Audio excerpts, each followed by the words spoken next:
Hoje a gravação foi de primeira. Foi? Foi. Então tá. E aí, gente, tudo bem? Tudo? Tudo bem. Hoje a tudo gente bem. vai. Que bom, gente, que tá tudo bem, tá quentinho, né? Tá delícia essa semana. Alto aquecimento global, né? Mas, Derretimento das calotas solares. exatamente.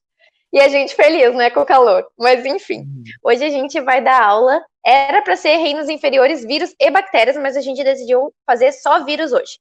E aí, semana que vem, a gente segue com bactérias. Então, vamos começar. Deixa eu ver, tá tudo certo? Tudo certo. Então, gente, eu coloquei aqui uma introduçãozinha para vocês, que vírus são estruturinhas muito simples, muito pequenas, mesmo, muito menores que as células, muito menores que as bactérias, são minúsculas, são visíveis apenas ao microscópio eletrônico. São formadas geralmente por uma cápsula proteica, que a gente vai ver depois, o capsídio, envolvendo um ácido nucleico. Pode ser DNA ou RNA. Sim, tem vírus que só tem RNA e tá tudo beleza. A maioria dos vírus é menor que todas as células eucariotas e procariotas. Sim, também existem uns vírus gigantes aí que o João pode falar melhor, porque ele é da evolução da paleonto, né, João? E sim, também existem, né? Tudo sempre vai existir uma exceção, né? Mas os vírus que a gente conhece hoje, que são os causadores de doenças, a maioria dos vírus são esses minusculinhos que a gente não consegue ver de nenhum. Eles são acelulares, a gente não sabe se eles são realmente um ser vivo ou não, é uma discussão ainda que muitos dizem que sim, outros dizem que não. Eles são parasitas intracelulares obrigatórios para eles viverem, se multiplicarem, se reproduzirem, né? Eles precisam parasitar as células. E quando eles estão fora das células, eles são conhecidos como virions. E o metabolismo dele não existe, basicamente, assim. Ele é um nada. Ele só realmente está funcionando e exercendo a função dele na vida, assim, no planeta, quando ele está dentro de uma célula, quando ele está parasitando um hospedeiro. Aqui a gente tem vários videozinhos bonitinhos, desenhos. Enfim, vamos lá. Então, fora da célula hospedeira, eles não manifestam nenhuma atividade vital mesmo, para sobrevivência, nada do metabolismo, assim. Pouquíssimas drogas são capazes de destruir os vírus sem causar sérios efeitos colaterais. Hoje em dia, a indústria farmacêutica tem avançado cada vez mais em busca disso, né? Mas, de qualquer forma, a maioria das doenças virais, assim, mais severas e tal, que tu precisa muito tomar, sei lá, muitos medicamentos, quase um coquetel, sempre vai ter algum efeito colateral. E, normalmente, não é muito bom, não.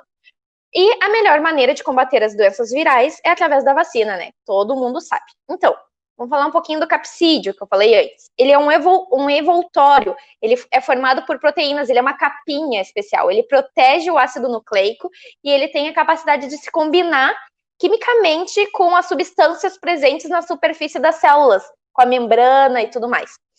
Alguns vírus, eles podem apresentar até lipídios, gordura, né, proveniente da membrana da célula onde ele se originou, onde ele se multiplicou. E eles são chamados de envelopados. E aqui a gente tem uma imagenzinha mostrando a diferença entre o vírus envelopado, que é esse laranjinha, e um vírus não envelopado. Dá para ver ali todo aquele envelope nele, cheio de proteínas, alguns podem apresentar lipídios e tudo mais, e dentro ali o capsídio e o ácido nucleico, que pode ser DNA ou RNA. Então, essas são os constituintes de um vírus. Basicamente, pode ter esse envelope ou não, vai ter um capsídio, vai ter um ácido nucleico, e é isso, basicamente. Vamos lá. Então, o material genético. Cada espécie viral possui um único tipo de ácido nucleico. Pode ser DNA, pode ser RNA, cada um tem o seu tipo. Ali tá as informações necessárias para a produção de novos vírus, assim como nas nossas células, no nosso DNA, a gente tem as informações necessárias para a produção de novas células, para os nossos genes, né, para o que vai acontecer no nosso corpo e nas proteínas também e tudo mais. Os vírus também, eles têm o DNA e o RNA deles, que tem as informaçõezinhas deles. Aí o vírion, que eu falei antes, ó, ele é a partícula viral fora da célula hospedeira. Cada espécie de vírus apresenta um vírion, né, de forma distinta e tudo mais. Eles podem ficar cristalizados fora da célula, no ambiente, eles podem ficar, é como se eles estivessem meu Deus, eu tô perdendo todas as palavras hoje. Como se eles estivessem em latência, digamos assim. Eles estão parados no ambiente. Então, e estão ali à espreita, entendeu? Se chegar um animal e tudo mais, um ser humano, que também é um animal, e tiver a oportunidade de entrar na célula hospedeira e se reproduzir, ele vai fazer. Por que não, né? Então, e aqui a gente tem um bacteriófago super conhecido, que ele é um tipo de vírus. Até botei entre parênteses ali, bacteriófago T4, por exemplo, que esse bacteriófago é um vírus que se reproduz em linhagens de bactérias. E eu botei entre parênteses Escherichia coli, que ele é super conhecido por se reproduzir nelas. Enfim, quando ele entra em contato com a bactéria, ele se adere à parede celular por meio de proteínas presentes nas fibras da cauda, as perninhas, ele parece um robozinho, um robô aranha, uma coisa assim, e ele se acopla ali e consegue entrar em contato com o meio intracelular da bactéria. Além disso, estão presentes nesse vírus, né, enzimas capazes de digerir e perfurar a parede celular da bactéria e injetar, daí furando a parede celular, ele consegue injetar o DNA ou o que for, né, o material genético dele no citoplasma celular, e assim ele consegue se duplicar, se replicar e tudo mais. Então, como os vírus entram nas células? Eles têm 3 maneiras, e depende do tipo viral. Ó, por exemplo, eu botei 3 exemplos de vírus causadores de algumas coisas e como eles entram. Olha ali, o bacteriófago, ele faz a injeção de ácido nucleico na célula hospedeira. Ele vai realmente abrir um buraquinho ali e ele vai injetar o ácido nucleico dele. No 2, o vírus HIV, ele faz uma fusão do envelope lipídico na membrana plasmática. Aqui a gente tem uma imagem que mostra tanto um vírus não envelopado quanto um envelopado. E ali, o envelopado fazendo a fusão na membrana, ele realmente se funde, né, e entra, tudo mais, enquanto tem um que consegue entrar por endocitose. Então, ali, o vírus HIV faz uma fusão no envelope lipídico, né, de gordura, da membrana plasmática, e o vírus da gripe entra por endocitose, que é aquele processo que a gente viu há muito tempo atrás, que quem não lembra vai ter que revisar. Enfim, João, fala aí. Alguma coisa a respeito. É que a gente sempre programa as aulas, mas hoje foi uma... Caiu o microfone, eu acho, da Renata. Vocês estão me ouvindo? Sim. Aham.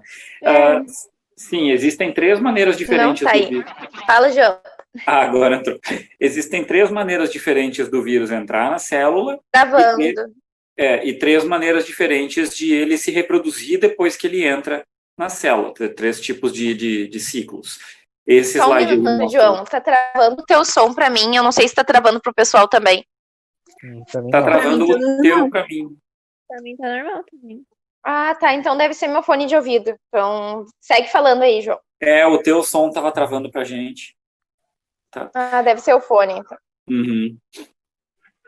Então, esse slide mostra as 3 maneiras como um vírus pode entrar numa célula. Né? Aqui, de novo, a letra A mostrando como é que um bacteriófago faz. A cauda dele injeta o DNA como se fosse uma seringa mesmo dentro da célula. O vírus não precisa entrar inteiro na célula para conseguir infectar ela. Na letra B, que aí é um exemplo do que faz o HIV, é a fusão do envelope, né? O que acontece com o HIV? Por que ele ataca especificamente um tipo de célula do nosso sangue que é o linfócito T? Porque o linfócito T tem uma proteína na membrana plasmática dele, chamada CD4, que é reconhecida pelas proteínas que ficam em volta do envelope viral do HIV. Então, é o que acontece aí na coluna do meio, na letra B. Ele se aproxima, as proteínas dele reconhecem a proteína CD4 na membrana plasmática do linfócito, aí o capsídeo é destruído, mas o material genético dele todinho consegue invadir a célula. Né? Depois tem uma imagem bem explicativa, assim, que tu pode mostrar para eles e falar melhorzinho. Uhum. E o último ali, que é o que acontece com a gripe, o vírus sofre endocitose, assim como a célula, às vezes, para se alimentar, ela engloba macromoléculas, né, partículas sólidas, formando vesículas na membrana plasmática, a célula também faz isso para engolir, inadvertidamente, né, um vírus completo. O capsídeo não precisa nem ser destruído, o vírus acaba entrando na célula com capsídeo e tudo, porque ela confunde o vírus com o alimento, também por causa da afinidade entre as proteínas externas desse vírus e as proteínas da membrana, mas aí não entra só o material genético, entra o vírus inteirinho na célula, que é o que acontece com o vírus da gripe. Nesse próximo slide, aparece o ator mais famoso desse ano, né? Como é que o coronavírus se reproduz. Logo no começo da pandemia, teve um Fantástico na Globo, que foi praticamente só sobre esse assunto, e eles mostraram um infográfico muito legal, assim, de como é que o coronavírus entra na célula, como é que ele se reproduz. É assim que ele faz, daquela maneira, do mesmo jeito que o HIV. Tanto o HIV quanto o coronavírus têm RNA e não DNA, eles são retrovírus, então eles se aproximam, quando aquela imagem lá no primeiro slide de hoje, na capa da aula, era um coronavírus, ele tem aquelas estruturas em forma de T coloridas, né, em verde, quando ele aparece na TV, né? Aquilo são as proteínas, os receptores deles, que se juntam com as proteínas da membrana plasmática, da célula, promovendo, então, a passagem do material genético, do RNA do coronavírus, para dentro da célula. Né? Aí, o que acontece? Né? Por que a gente diz que o vírus é um parasita intracelular obrigatório? Porque ele não tem metabolismo próprio. Ele parasita uma célula, ele injeta o DNA dele na célula, para que o metabolismo, a máquina produtora de proteínas da célula, reproduza o vírus. Como esse vírus já tem RNA, a célula vai entender que o RNA do vírus é o RNA dela. Lembram lá da aula de replicação, transcrição e tradução? A replicação era a duplicação do DNA lá dentro do núcleo, a transcrição era a produção de uma fita de RNA a partir de uma fita de DNA da própria célula, aí o RNA sai do núcleo e vai passar pelo processo de tradução, entrando por um lado do ribossomo e saindo pelo outro, onde cada códon, cada 3 bases nitrogenadas viram um aminoácido. O RNA do vírus toma um atalho, ele vai direto para a tradução. Ele vai passar pelos ribossomos da célula e vai ser traduzido em proteínas virais, né? Porque a célula não percebe que aquele RNA não veio do núcleo dela, e sim do vírus que invadiu. Né?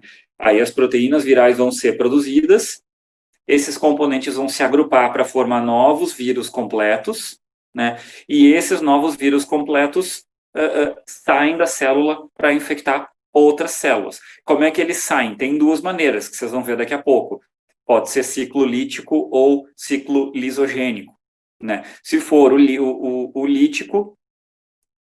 inclusive é o próximo. Se for o ciclo lítico, vai acontecer isso aí. Olha o que acontece lá no final. O bacteriófago rompe a célula e sai depois dele ter se reproduzido usando o maquinário da bactéria. Né? Ciclo lítico, o vírus invade a célula, deposita o material genético nela, né? Aí esse material genético é replicado pelas organelas que a célula tem, mas que o vírus não tinha. Ocorre a síntese das proteínas, né? Aí vai ter o quê? As 2 coisas que compõem o bacteriófago, tanto o capsídeo quanto o material genético dele.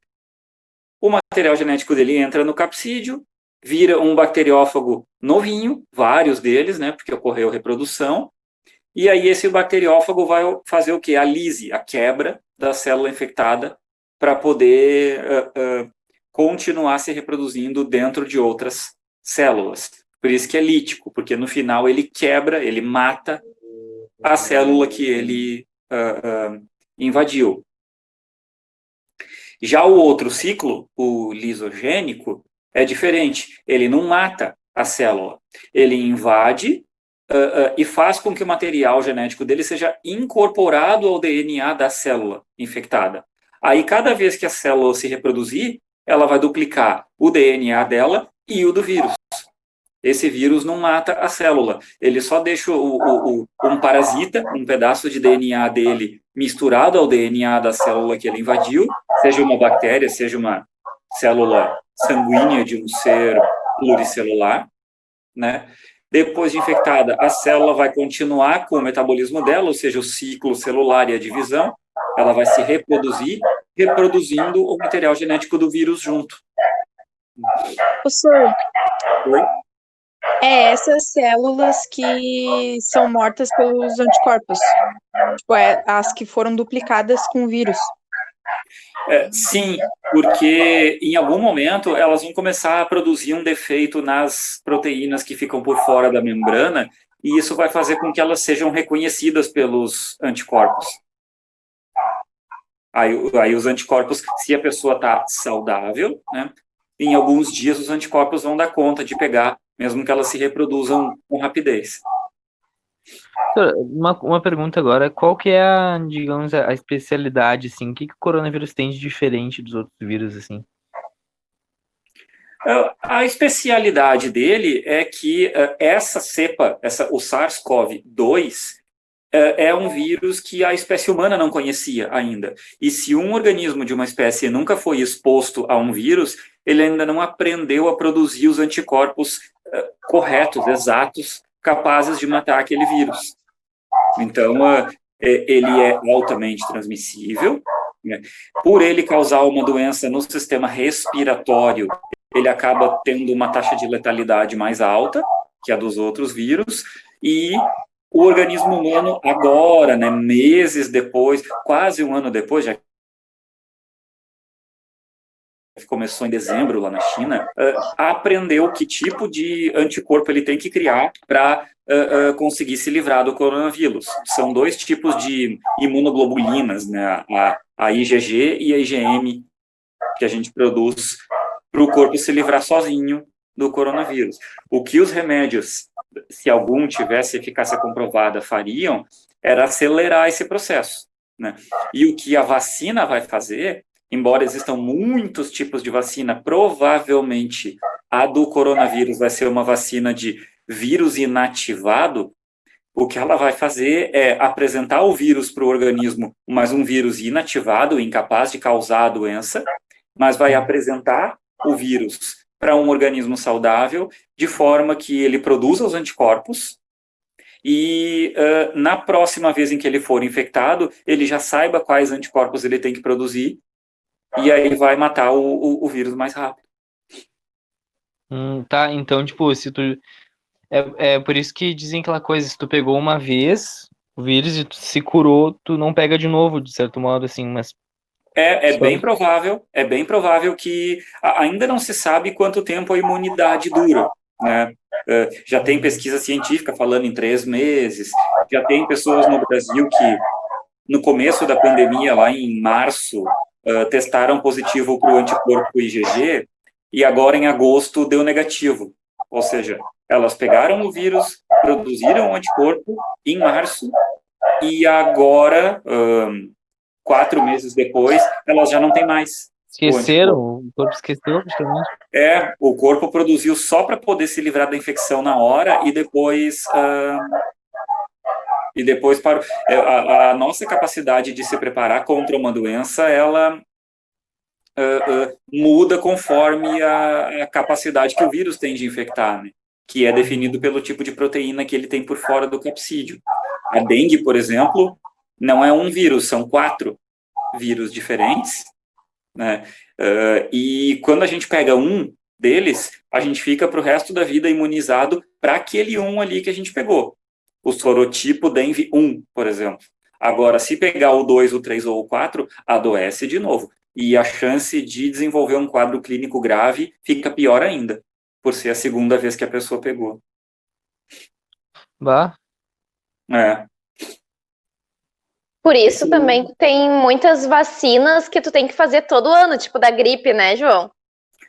Porque... todos os vírus que têm o material genético deles, ao invés de DNA, é RNA, eles sofrem mutação muito mais fácil. O RNA é uma molécula menos estável que o DNA. Então, todo vírus feito de RNA, esse ano é diferente do que ele era ano passado. Então, todo ano tem que tomar a vacina da gripe, porque conforme o vírus sofre a mutação, o influenza, os laboratórios produzem uma vacina capaz de pegar aquela mutação. Professor, e isso vai dar para acontecer com o corona, porque eles estão falando que ele muta, né? Quando tiver uma vacina, eles vão ter que fazer a mesma coisa. E será que vai funcionar? É provável que a vacina do coronavírus tenha que ser tomada, não digo todo ano, mas mais de uma dose, né? Porque ele já tem pelo menos umas 30 cepas diferentes de coronavírus circulando na Europa e na América do Sul, mas nem todas elas são infectantes, né? Aquelas que causarem mais estragos no corpo humano vão fazer com que seja economicamente viável produzir uma vacina especificamente para aquele conteúdo genético, e talvez a gente tenha que tomar cada uma umas 3 doses. Por isso que a gente não vai se livrar tão cedo do álcool gel e da máscara, porque são 7,8 bilhões de pessoas na Terra e talvez cada uma tenha que tomar mais de uma dose. Então, até produzir tudo isso, distribuir, né? O Brasil tem a Fiocruz, né? Vai conseguir produzir, mas tem países que vão precisar importar.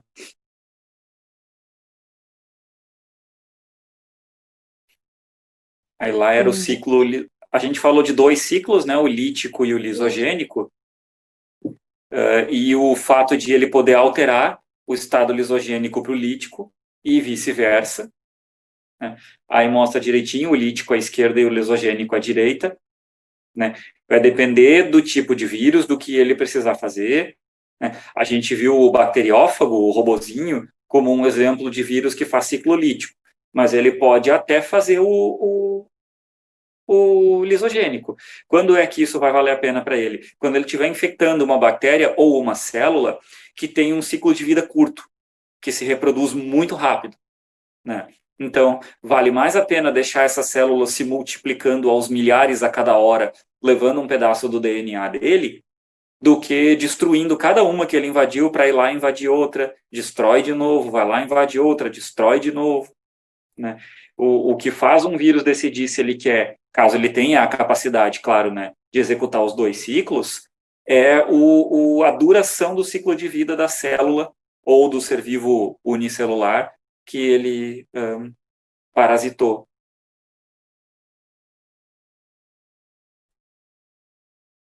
E agora vem o terceiro tipo, que não é nem o lítico nem o lisogênico.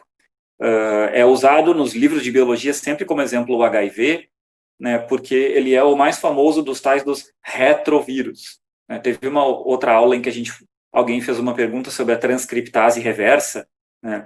É isso aqui que ela faz.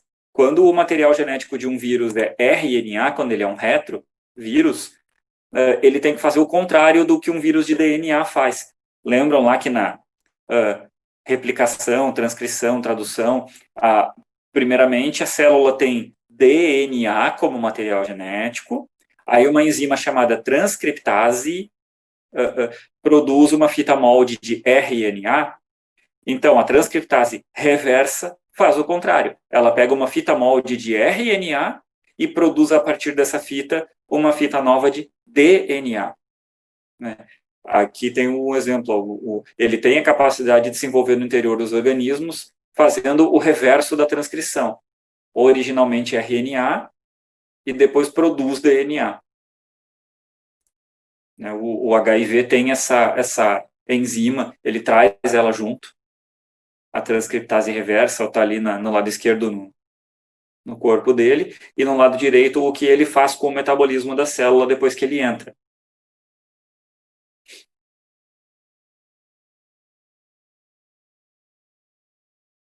Ao gráfico de uma pessoa infectada com HIV. A gente falou ali antes da CD4, né, linfócitos CD4, são as células do nosso sangue que o HIV infecta. Raramente sai HIV num atestado de óbito, gente, porque o HIV não mata diretamente, o que ele faz é baixar demais a capacidade do nosso sistema imunológico. Aí a pessoa pega uma gripe e morre. Por quê? Porque o linfócito é uma das principais células de defesa do organismo. Mas os linfócitos T, os que têm a proteína CD4 na membrana, quando são infectados pelo HIV, vejam ali no gráfico, com o passar do tempo, eles vão caindo. Né? E o que acontece na curva preta, a quantidade de HIV no corpo, pelo contrário, vai subindo. Então, gente, aqui a gente começa a parte legalzinha da coisa. Só as imagens gostosinhas de ver, né? Que são as doenças virais, ou chamadas de viroses, né? Então, eu coloquei um textinho breve para cada uma, descrevendo e imagens para vocês. Então, vamos lá. Hepatite. A gente tem vários tipos de hepatite. A, B, C, D e E. Sim. E ali, eu coloquei que a A e a E são fecal-oral. Já a B, a C e a D são adquiridas por meio do sexualmente transmissíveis, ou passado até por contato sanguíneo, tipo transfusão, né?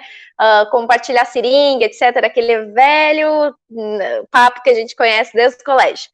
Então, a hepatite, todo mundo sabe, o vírus afeta o fígado. E para as formas fecal-oral, a gente deve ter boas condições sanitárias. Isso é um dos grandes problemas para várias doenças. O problema de condição sanitária dos países, das cidades, dos ambientes, né? Enfim, isso é um problema. E tanto que a gente vai ver no decorrer que a maioria das doenças tem a ver com isso também. Já para as formas sexualmente transmissíveis, o que a gente já sabe, né? O uso de preservativo, evitar contato sanguíneo. E das vacinas para hepatite, a gente só tem a A e a B. E aqui a gente tem umas imagenzinhas para mostrando ali os olhos amarelos, o fígado, como fica e tal. O vírus.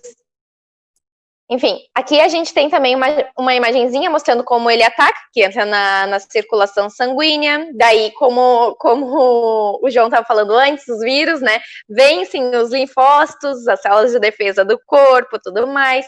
E aí ele vai chegar no fígado pela corrente sanguínea, onde ele infecta mais células, vai se multiplicar, ele vai forçar o sistema imunológico a produzir anticorpos, como, na verdade, toda doença, né? Nosso sistema imunológico, em algum momento, vai se ligar, e é quando o organismo tenta se defender e ataca o próprio fígado, gente. É aí que dá o ruim, né? E aí a gente tem aqui a diferença de transmissão de hepatite A, B, C e D. Ó, a hepatite A pode ser transmitida pela água, pelo alimento, por tudo, sabe?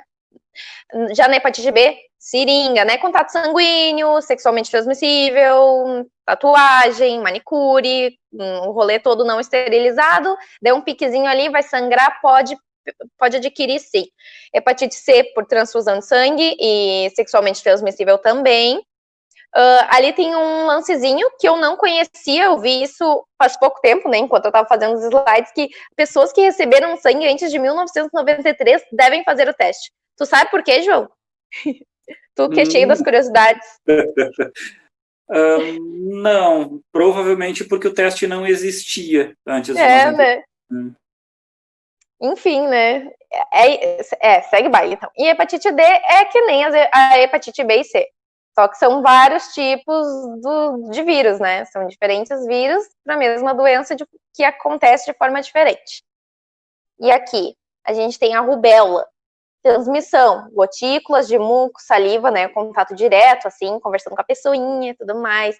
A infecção ocorre pela entrada do vírus nas vias respiratórias, ele se dissemina através da corrente sanguínea. A maioria deles é através da corrente sanguínea, acho que todos, inclusive.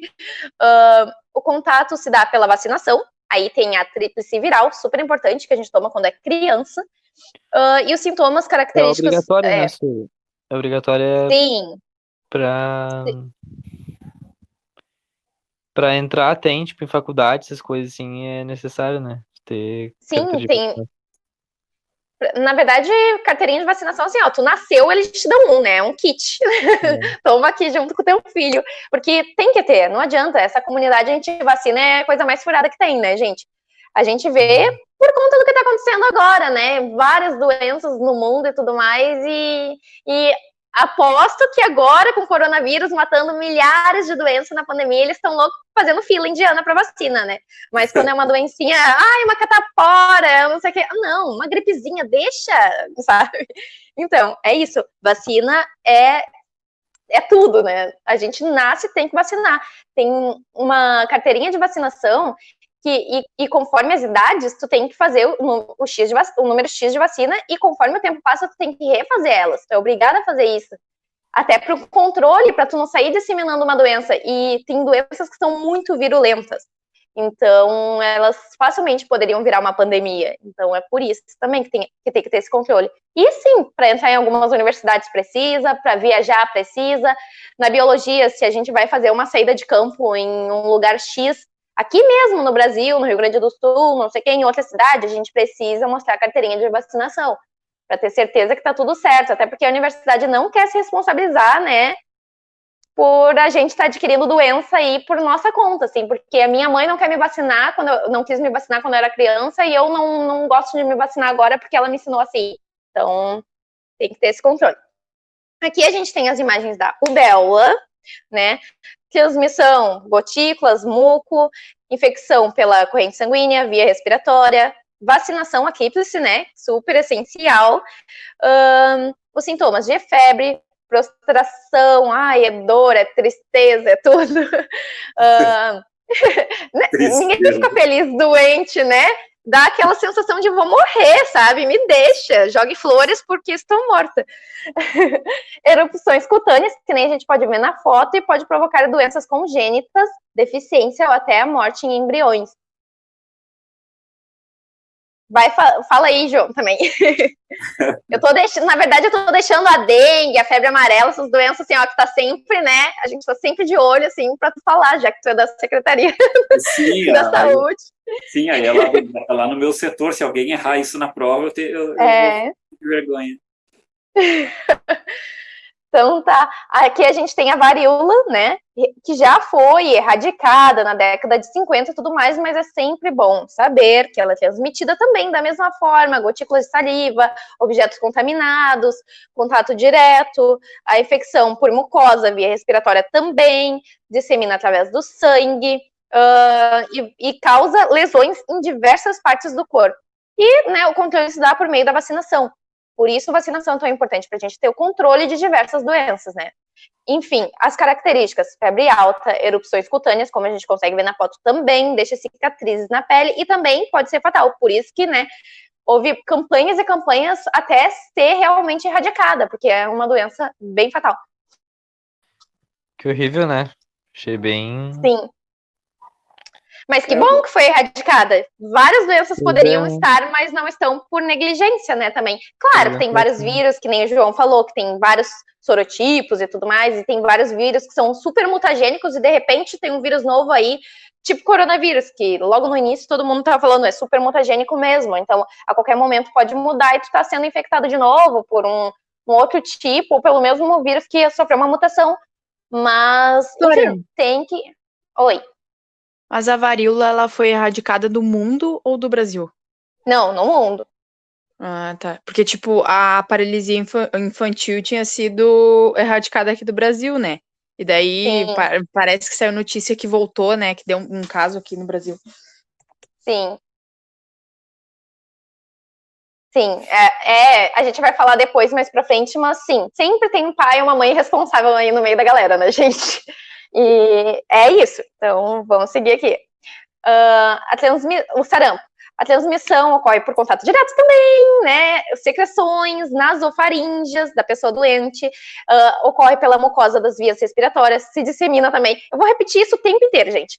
Corrente sanguínea, via respiratória, o controle é através da vacinação também. Essa vacina para o sarampo também está dentro da tríplice viral. Os sintomas também febre, vermelhidão no corpo, pode ser fatal em crianças, por isso é muito importante a vacinação. Teve uma época aí que estava tendo uns casos de sarampo de novo, então todo mundo alertou e até os adultos estavam tomando novamente a vacina. Então, tem que ficar de olho, é uma coisa que tá indo e voltando o tempo inteiro. E tem ali um quadrinho, com as possíveis complicações pode dar infecção no ouvido, pneumonia, convulsão, lesão no sistema nervoso. Então, por isso, gente, é muito importante. Porque, claro, pode ouvir... Oi.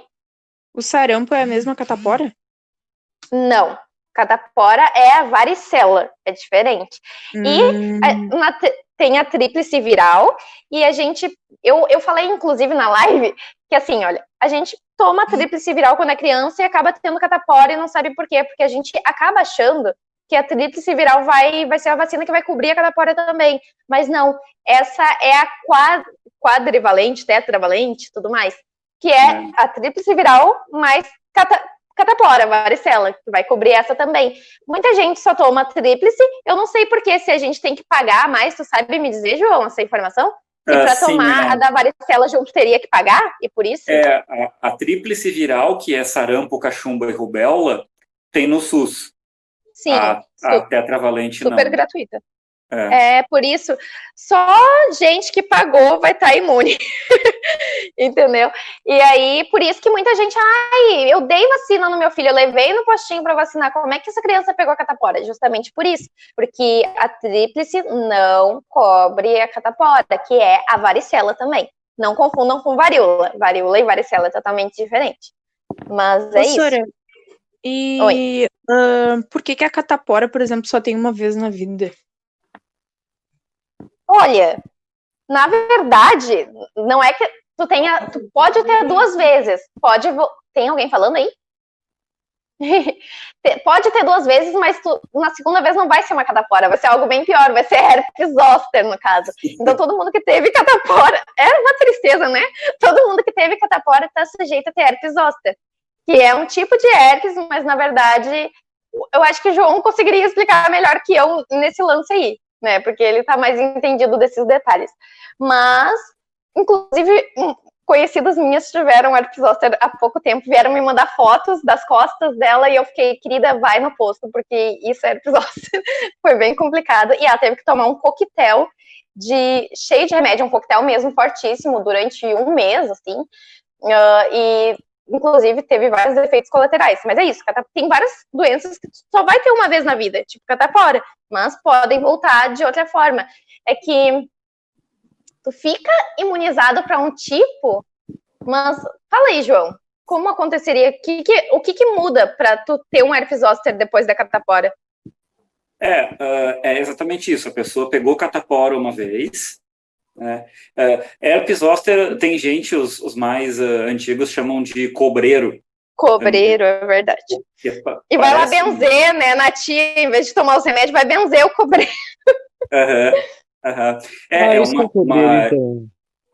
O cobreiro. Tem cobreiro que é só reação alérgica à picada de algum inseto, aranha, de uma aranha.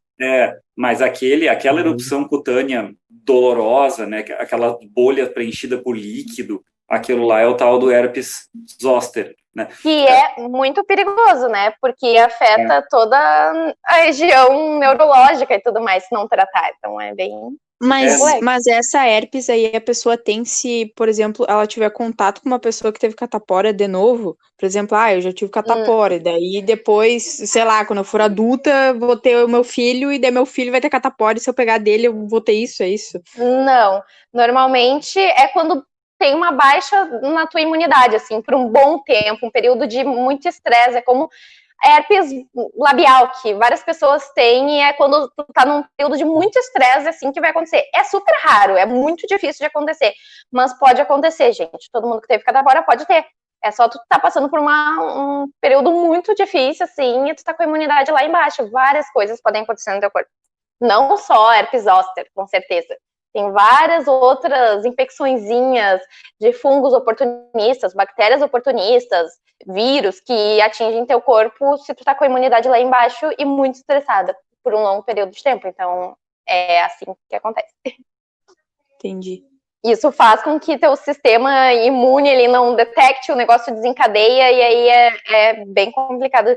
Tem que tratar aquilo porque é muito perigoso mesmo. Enfim, fala, João. E a febre amarela. A febre amarela é um A exemplo. culpa não é do macaco, gente. Só pra... A culpa não é do macaco. O macaco é o que a gente chama de sentinela. Ele avisa, né?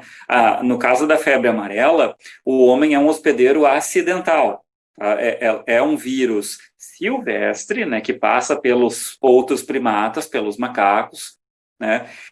A febre amarela é a única das doenças transmitidas pelo Aedes aegypti que já tem vacina, e há muito tempo, há décadas, existe uma vacina. Teve várias campanhas já, né? Pensava-se que a vacina da febre amarela ela tinha que ser tomada a cada 10 anos. Eu, inclusive, cheguei a tomar 2 vezes essa vacina. Em 2018, descobriram que não. Que não é necessário reforçar a vacina da febre amarela a cada 10 anos. Ela imuniza. Uma vez só é belezinha, né? Ela imuniza para sempre. Inclusive, brasileiros, para viajar para determinados países que exigem que a pessoa esteja imunizada contra a febre amarela, eles precisam ir no posto da vigilância sanitária do aeroporto para fazer a carteirinha internacional de vacinação de febre amarela, que é em inglês, tem que ficar grampeada no passaporte. E a vacina, gente, ela tem que ser tomada no mínimo 10 dias antes da viagem. Ela leva 10 dias para... Ela também é de vírus inativado e leva pelo menos 10 dias para produzir a resposta imunológica. Então, ali teve uma época que teve campanha de novo, claro, porque os bugios estavam morrendo, porque eles são sentinelas, a gente descobre, e também tinha uma pessoa matando os bugios, coitadinhos, né? Dizendo, não, é ele que causa febre amarela, não tem nada a ver. E aí teve uma super campanha, principalmente para pessoas que estavam viajando para o interior, que morassem em cidades com, sei lá, uma parte florestal, assim, e tal. E eu tive que tomar também, porque eu tenho parentes no interior e tinha uma época da minha vida que eu e meus pais íamos para lá de 15 em 15 dias, então eu tive que tomar essa vacina na primeira vez, assim. Mas fala aí, João. E o nome é esse porque é uma maneira dos profissionais de saúde identificarem talvez o único sintoma específico que a febre amarela tem. Ali embaixo diz, febre alta, náuseas, vômitos, calafrios, prostração. Isso tudo quanto é doença viral provoca na gente, né? Agora, pele amarelada, né? E os olhos, né? Aí ou é febre amarela ou é malária. Dependendo de onde a pessoa mora, o médico vai desconfiar primeiro de uma ou de outra. Por que fica amarelado? Que chama na saúde icterícia, né? O amarelão na pele. É a falta de vitamina D. E por que falta a vitamina D? Porque o vírus da febre amarela vai direto para o fígado, que é o órgão, na verdade não é um órgão, é uma glândula, né? Que metaboliza a vitamina D no nosso corpo. A gente pega sol, e aí quem produz a vitamina D é o fígado. Quando ele está afetado pelo vírus da febre amarela, ele não consegue produzir, e a falta de vitamina D causa o amarelão na pele. Ô, senhor, o amarelão de recém-nascido que tem, dependendo do bebê, tem quando nasce, tem a ver com isso, de falta de vitamina D? Se chama icterícia também. Não tem a ver com o vírus, né? Porque ele não é transmitido pela placenta da mãe, mas é falta de vitamina D também. Aí eles colocam a criança naquela incubadora que tem um tipo especial de lâmpada, né? Aquela lâmpada ali simula a luz solar para fazer com que o corpo da criança produza a vitamina D que faltou na alimentação da mãe durante a gestação. Eu ia perguntar isso, se tem a ver com a alimentação da mãe. Uhum. E o ciclo, agora, sim. Tem o silvestre e o urbano, né? Quando o Aedes aegypti pica o hemagogos, né, que é um outro gênero de mosquito, ou o Aedes aegypti picam o primata, que é que deveria ser o hospedeiro definitivo da doença, e acabam picando o homem, e o homem se torna um hospedeiro acidental. Aí a poliomielite, que vocês perguntaram ali antigamente, a chamada paralisia infantil, né? A Renata falou agora há pouco, né, do movimento anti-vacinas e tal, né? Esse movimento, ele se apoia num monte de fake news, um monte de mentiras, muitas das quais falando sobre efeitos colaterais que as vacinas podem ter. Tem um efeito que, infelizmente, é verdadeiro, ainda acontece, que é, claro, 1 a cada 1 milhão de doses, mas existem crianças que contraíram a poliomielite por causa da vacina. Às vezes, o vírus não é, em um determinado lote, inativado da maneira correta, e a vacina acaba provocando, ao invés de proteger contra a poliomielite. Mas é 0,001%, nem se compara a quantidade de vidas que a vacina da polio já salvou, né? O nome da vacina é Sabin, por causa do cara que descobriu, né? Pode ocorrer por contato com objetos, alimentos contaminados e secreções respiratórias, né? Esse não é um vírus transmitido por mosquito. Ele vem pelas mucosas, pelas partes úmidas, né, do nosso corpo, né? E aí vai para o intestino, ele acaba provocando paralisia dos membros, né? E aí normalmente os membros inferiores, né? É muito comum em algumas regiões da África. Ué, ficou tudo branco aí? Aham. Ai, meu Deus, só um segundo. Vai tudo dar certo. É que o próximo é tão feinho. Eu nem lembro, não tô com ele acompanhando aqui. Eu vou abrir, eu acho, pelo Google Drive, só um segundo. Eu acho que talvez não tenha salvo inteiro no meu computador, sabe? Aham. Vamos lá. Google Drive. Enfim, gente, aproveitem que o João é especialista em dengue, febre amarela, agora coronavírus, né, João? Sim, Respondendo agora. as dúvidas do povo. Eu trabalho num setor chamado Vigilância Ambiental, na Secretaria da Saúde, que é o setor de zoonoses do município, né? Cachoeirinha não tem canil, nunca teve, né? E nem vai ter, porque canil é uma ideia péssima, é um método falido de controle de população animal. Então, o que a gente faz lá no nosso setor é parceria com ONGs para castração de cães de rua, e cuidar de tudo quanto é zoonose, ou seja, doença transmissível de outros mamíferos para o homem, ou diretamente, ou por vetores e hospedeiros, animais peçonhentos, esse tipo de coisa que o meu setor cuida. Então, claro, eu sou o biólogo do setor, mas tem uma veterinária, né? Tem um colega de outro cargo, mas que também é formado em biologia. Aí lá a gente lida com doenças tanto bacterianas, né, leptospirose, como doença viral e doença causada por fungo também. Tem uma que está atacando bastante os gatos em Cachoeirinha, que é a esporotricose. Bastante feia, uma pena.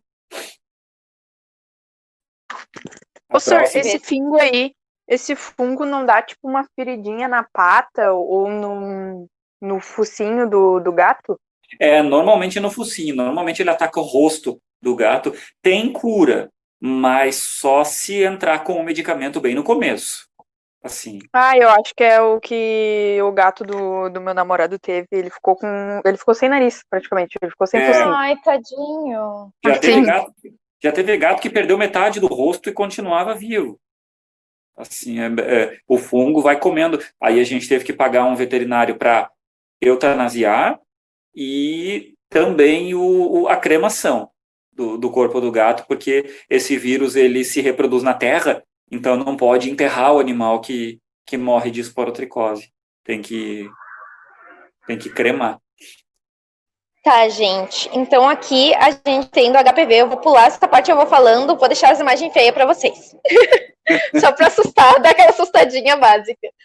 Então, gente, o que é HPV, né?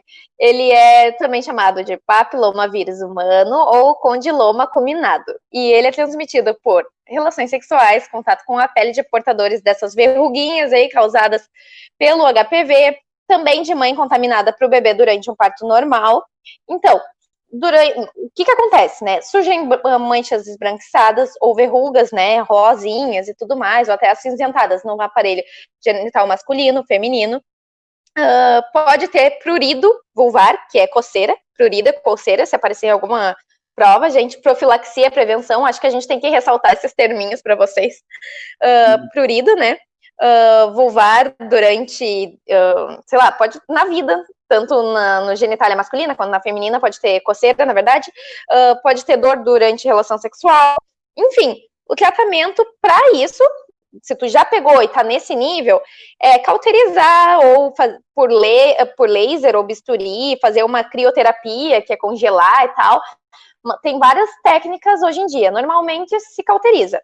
Mas para evitar, né, o que a gente faz, meus amores? A gente usa preservativo na relação sexual, né? A gente evita o uso comum de roupa íntima, toalha, sabonete.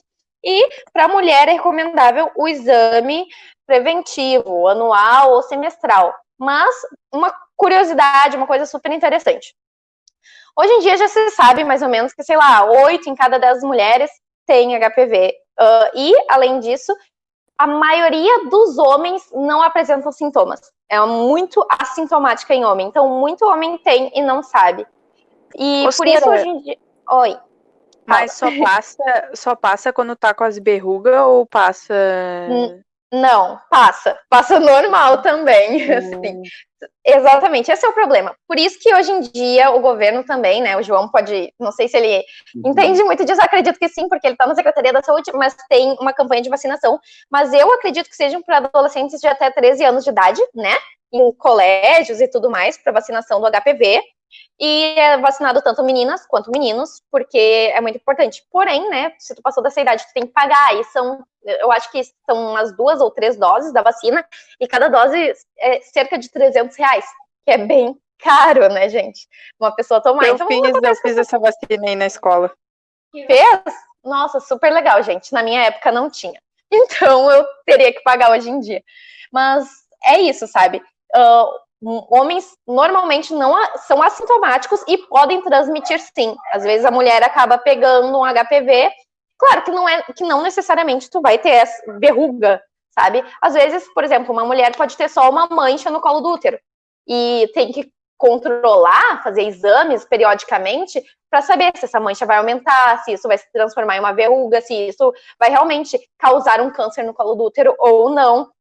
Às vezes, e tem vários tipos também, sorotipos e tudo mais de HPV, e às vezes ele vai ficar ali, latente no teu organismo, ele vai ficar ali, né, independente. Tu vai ter uma vez, tu vai ter sempre, vai ficar ali. Já tem pesquisas, artigos científicos que dizem que se tu tomar vacina depois de ter HPV, já tendo ele no teu corpo, auxilia sim, sabe, a reduzir e tudo mais. Já tem isso. Mas tu vai ter, ponto. O que tu tem que fazer é cuidar, fazer esse processo de ir ao médico periodicamente para ter noção da extensão disso daí, né? O que vai acontecer ou não. Por isso que o exame preventivo é justamente para prevenir o câncer no colo do útero e está super associado ao HPV. Então é isso, gente. Tem que cuidar. Isso aí é, tipo, apenas em relações sexuais, transfusão sanguínea, em quais... Tipo, como é que é pra pegar? Contato com a pele, relação sexual. É isso, normalmente, para pegar. É porque tem todo aquele contato de secreção e tudo mais, né, gente? Mucosa. É assim, olha... Sangue não, então. Oi? Sangue não. Olha, sangue. Nas pesquisas que eu fiz, isso não era muito ressaltado. Então, eu acho que tudo pode, né, gente? Tudo pode.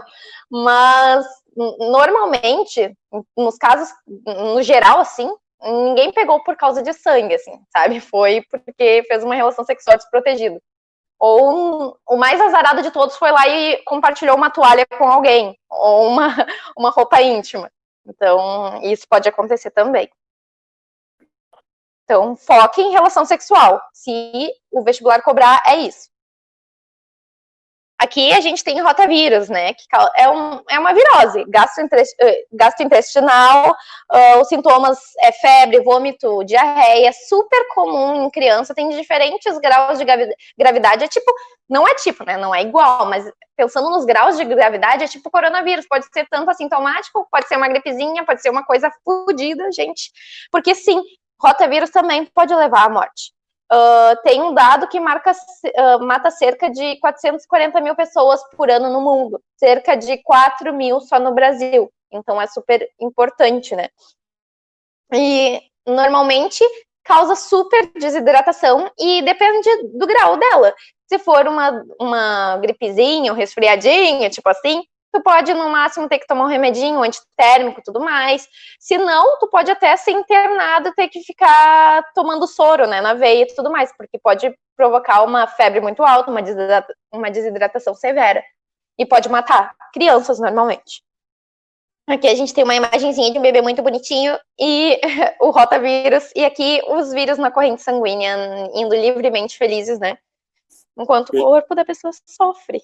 E que raiva! Esse ano em Cachoeirinha teve surto de diarreia numa creche provocada por rotavírus. Super comum, né? Isso onde tem um meio cheio de criança, né?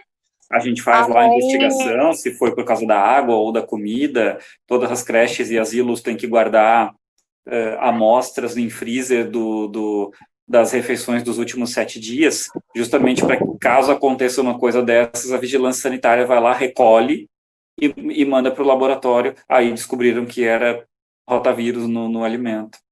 Gente! A minha mãe falou que eu tive quando eu era pequena. Fui internada com 2 anos com rotavírus. Gente! Às vezes é de pôr a mão num objeto e depois colocar na boca. Bebê faz muito isso. Criança come terra, come tudo, né? Bota tudo na boca, é uma coisa... Então, parabéns, tu venceu o rotavírus, mulher. Vamos lá. Já pode comprar a camiseta, aquela rotavírus, eu fui. Eu sobrevivi ao rotavírus. A raiva, isso aqui eu posso falar, gente, que eu sofri. Eu venci. Raiva, eu fui. Foi assim, a minha história, gente, eu achei que eu fosse morrer, porque eu sou hipocondríaca. Eu adoro doença, tá? Desde criança, sou a louca dos livros de biologia. Eu ficava fissurada no quarto, vendo livro de ciência e as doenças apavorada. Então, não é legal ser hipocondríaca. Eu falo rindo porque eu rio de nervoso, além do mais. Se me levarem no velório, eu vou rir. Não me levem, tá? É assim que funciona. Então, raiva, tá ali, mordedura de animal infectado. Os principais silvícolas, né, os animais silvestres e tudo mais, são morcegos, lobos, raposas, assim, os mais conhecidinhos. Morcego, raiva, né, dá um medo. Entre os domésticos, o cão e o gato. Então, gente, é uma doença mortal. O vírus ataca o sistema nervoso, tipo, não tem, sei lá, 2, 3 pessoas venceram a raiva no mundo, assim, eu acho que foram 5, na verdade, o dado. E o tratamento é a base de soros e vacina. E assim, é foda. Por que a raiva é a hidrofobia? Porque durante o processo da replicação do vírus no teu corpo e tudo mais, sabe? Teu corpo vai passando por certos estágios, certos sintomas. E tem um estágio que normalmente tu começa a babar e tudo mais, porque teu corpo começa a querer expelir toda a água que tiver, e também os animais com raiva normalmente ficam longe de água, é hidrofobia, é medo de água. Tem isso, ele tem um cãozinho babando. Então, gente, é horrível, tá? Eu fui mordida no passado por um cachorro na mão, e também tem partes do teu corpo, tipo mão e outras, que são partes que, assim, eles definem o número X de vacinas que tu vai tomar e tudo mais com noção, assim, da parte que tu foi mordida. Eu fui mordida na mão por um cachorro saindo da URGS, não era um cachorro da URGS, ano passado. E aí eu não tinha como ficar cuidando desse cachorro. E eu fui pro posto, né, com o dedo, com furo na parte de cima do dedo, com furo na parte de baixo. Foi um dia horrível na minha vida, porque eu sou super azarada, óbvio, e sangrando a mão inteira. Eu saí de lá e fui descobrir o que eu tinha que fazer, né. Então, eu tomei 2 doses de soro na bunda, gente. Na bunda, com 23 anos na cara, ano passado, eu tomei 2 doses de soro na bunda, mais 8 doses de vacina nos braços. E foram divididas de 2 em 2, assim, era uma em cada braço. Toda semana eu e a tia do posto de saúde, a gente já tava melhores amigas, assim, porque elas riam de mim quando eu chegava lá. Oi, gente, e aí veio tomar mais uma vacina, eu, assim, era bem, bem triste. Enfim, gente, eu tô bem, ninguém morreu, tá? Tô ótima. E eu acho que o cachorro passa bem, né? Eu não sei, mas eu acho que sim. É uma doença mortal, gente. Por isso que tu tem que tomar o soro, assim, dependendo. Muita gente diz, em várias regiões, a raiva tá erradicada e tudo mais. Eu fui mordida pelo cachorro e eu tava conversando com uma veterinária, sei lá, na semana seguinte, e ela falou, várias pessoas falam, os postos de saúde e tudo mais, que a raiva tá erradicada. Porém, em Porto Alegre, na região, lá na Zona Sul, teve um surto de raiva numas vacas lá, gente. Então, né, eu fiquei já apavorada, porque a URGS é bem pertinho, assim, e eu pensei, não, vou tomar a vacina, vou tomar soro, tudo certinho. Foi isso que aconteceu. E eles te dão uma cartela especial e tu tem que ficar indo, gente. Se tu não for, eles te ligam. Porque eles não querem ninguém morrendo de raiva, eles não querem surto de raiva, eles não querem tu passando isso pra ninguém. Então, é bem, bem louco o negócio da raiva. E mata mesmo. Fala aí, João, essa coisa nojenta. É que o principal transmissor da raiva é o morcego, né? E aí tem animais que não conseguem se livrar da picada. Aí... É verdade, mas nem todos os morcegos transmitem raiva e nem todos os morcegos são ruins, tá tudo bem. Não acredito nisso. Porque aparece um morcego, tem que matar. E isso já é bom lembrar também que, tipo, tem momentos, assim, que tem alguns surtinhos, assim, que as pessoas ficam preocupadas. É quando tem muita morte de morcego, por exemplo. Em Porto Alegre, há um tempo atrás, estava tendo na CB ali, né, um monte de morcego caindo das árvores há uns 2 anos e tal, e sendo encontrado mortos ou quase morrendo, assim, no chão. E tinha gente que não sabia se varria para longe ou se pegava e tentava ressuscitar o bicho, né? O recomendado é tu não pegar o animal, porque ele pode estar morrendo né? Então é meio complicado. Pode não estar morrendo e sim transmitir também. Então a gente fica meio longe, assim.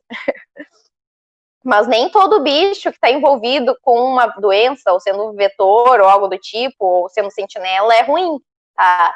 Todo mundo tem sua importância, mesmo que a importância seja ruim, isso é uma importância. Aí a herpes. Fala aí, João, super nojento. Outro negócio nojento aqui, né? Transmitida pela saliva, né? Também é um vírus, é considerado uma doença sexualmente transmissível, né? É bem parecido com o que a gente viu lá no HPV, começa com vesículas bem pequenas na pele, lábios, órgãos genitais e depois vai piorando, né? A gente tem que evitar o contato direto com a pessoa que tem, né, nessa fase em que a doença está aparecendo, porque aí ela pode ser transmitida da pele de alguém para a pele de uma pessoa saudável. Essa é a herpes simples, né? A herpes comum, é o que a gente chama de sapinho. Não é a zoster, essa aí não é o cobreiro, essa aí é o sapinho. Mas não confundam também que tem outro tipo de sapinho, gente. Tem sapinho que é causado por fungo, que é cândida. Candidíase. Candidíase oral. É oral, também é sapinho. E é super comum em crianças, né? Sim. Aí aqui cachumba, gente. Eu também tive. Eu posso fazer uma lista de coisa que eu tive aqui. Eu tive cachumba quando era criança. A transmissão é contato direto, objetos contaminados, gotícula de saliva. Teve uma época na URGS também, deixa eu ver, 2016? Eu acho que foi 2016 que teve um surto de cachumba na URGS. Que tava todo mundo se pegando lá nas festas, tudo mais, porque as pessoas vão pra faculdade para se pegar, aparentemente. E aí tava todo mundo na semana seguinte faltando aula com atestado de cachumba. Então, a transmissão é contato direto, gotícula de saliva, o vírus se multiplica nas glândulas parótidas ali, por isso, olha ali, tem a diferença da glândula normal para a glândula inflamada. Pode ter num lado só, pode ter nos dois. E, eventualmente, né, normalmente na fase adulta é perigoso, porque pode se localizar em outros órgãos, como os ovários e testículos. E aí tu pode ter, sim, problemas. Raramente acontece na mulher. É mais comum nos homens, essa coisa de infertilidade e tudo mais, dá um pavor, assim.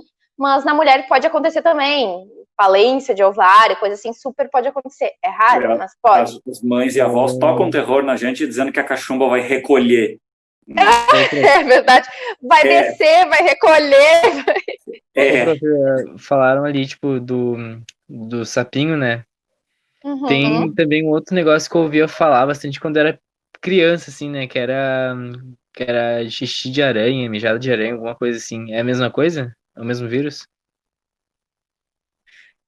Ah, não, não. Quando a gente acordava com alguma erupção na pele que as nossas mães não sabiam de onde tinha vindo, elas diziam que era um xixi de aranha. É, isso Na aí. verdade, não é até pode ser uma picada de aranha, mas Aham.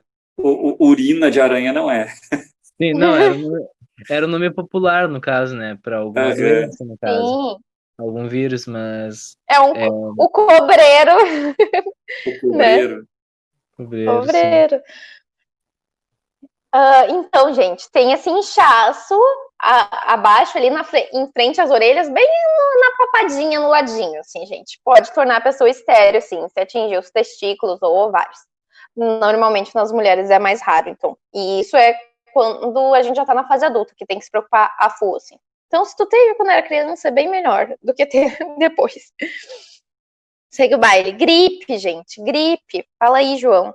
Quantas vacinas da gripe a gente já tomou nessa Pois vida? é, todo ano a gente toma e todo ano tem que tomar de novo por causa daquilo que eu falei. A gripe é um vírus de RNA, sofre mutação muito fácil. Todo ano o vírus da gripe muda. A vacina do ano passado não serve para a cepa do influenza, né, do vírus da gripe desse ano. Ela é transmitida desse jeito que a gente conhece, pelas vias respiratórias, espirrou, tossiu e ele entrou pelo nariz ou pela boca de outra pessoa, pode acabar pegando. Felizmente é um vírus que morre fácil no ambiente, né? Ele sobrevive por algumas horas em condições controladas em laboratório, mas se pegar sol, morre, se pegar vento, morre. Agora, se a gente lavar as mãos da maneira correta, o coronavírus até não foi a primeira doença viral que ensinou para as pessoas, que fez elas lembrarem que elas tinham que lavar as mãos, né? Foi quando veio o H1N1, né? Fazia-se campanhas na TV que tinha que lavar as mãos para se livrar do H1N1. Né? A gente não dá bola normalmente para gripe, porque hoje em dia se tem remédios na farmácia bem fáceis de se tomar. Agora, a gripe, o vírus da influenza, ele causou as 3 maiores epidemias da raça humana até 2015. Né? Teve uma doença chamada gripe espanhola em 1918, que dizimou 1/3 da população da Europa, né? Era uma cepa do H1N1. A gripe suína, em 2009, que atingiu principalmente o México, mas também os Estados Unidos, era uma cepa do H1N1. E a tal gripe aviária, que aconteceu lá na Ásia, lá na Coreia do Sul, em 97, era uma cepa do H5N1. Os 3, influenza. Os 3 gripes tinham causado as 3 maiores epidemias da raça humana nos últimos anos. Aí, claro, depois veio o coronavírus e agora tá ganhando de lavada, né? Pois é, em 2009 eu lembro que por causa da gripe suína eu fiquei sem aula, eu fiquei assim, umas 3 semanas sem aula, se eu não me engano. E daí, quando eu tive que sair por causa do corona, eu achei que ia ser mais ou menos assim, e não foi, infelizmente. Não, foi bem pior. No México foi terrível. Inclusive, em 2010, o Inter jogou a final da Libertadores contra um time do México que tinha entrado na competição direto nas oitavas de final, porque em 2009 esse time teve que se retirar da Libertadores para não viajar para os outros países, de tão grave que estava a gripe suína no México em 2009. De que time tu é? Tu é gremista ou colorado, João? Eu sou colorado. Eu percebi que a informação estava aqui. Não. Coitado! Sim, o Chivas, né, da cidade de Guadalajara, ele estava na Libertadores de 2009 e teve que sair, aí voltou em 2010 direto nas oitavas e foi até a final contra o Inter. Mas isso para que os jogadores não precisassem viajar para a América do Sul, porque a gripe suína pegou o México em cheio, assim, e o sul dos Estados Unidos também.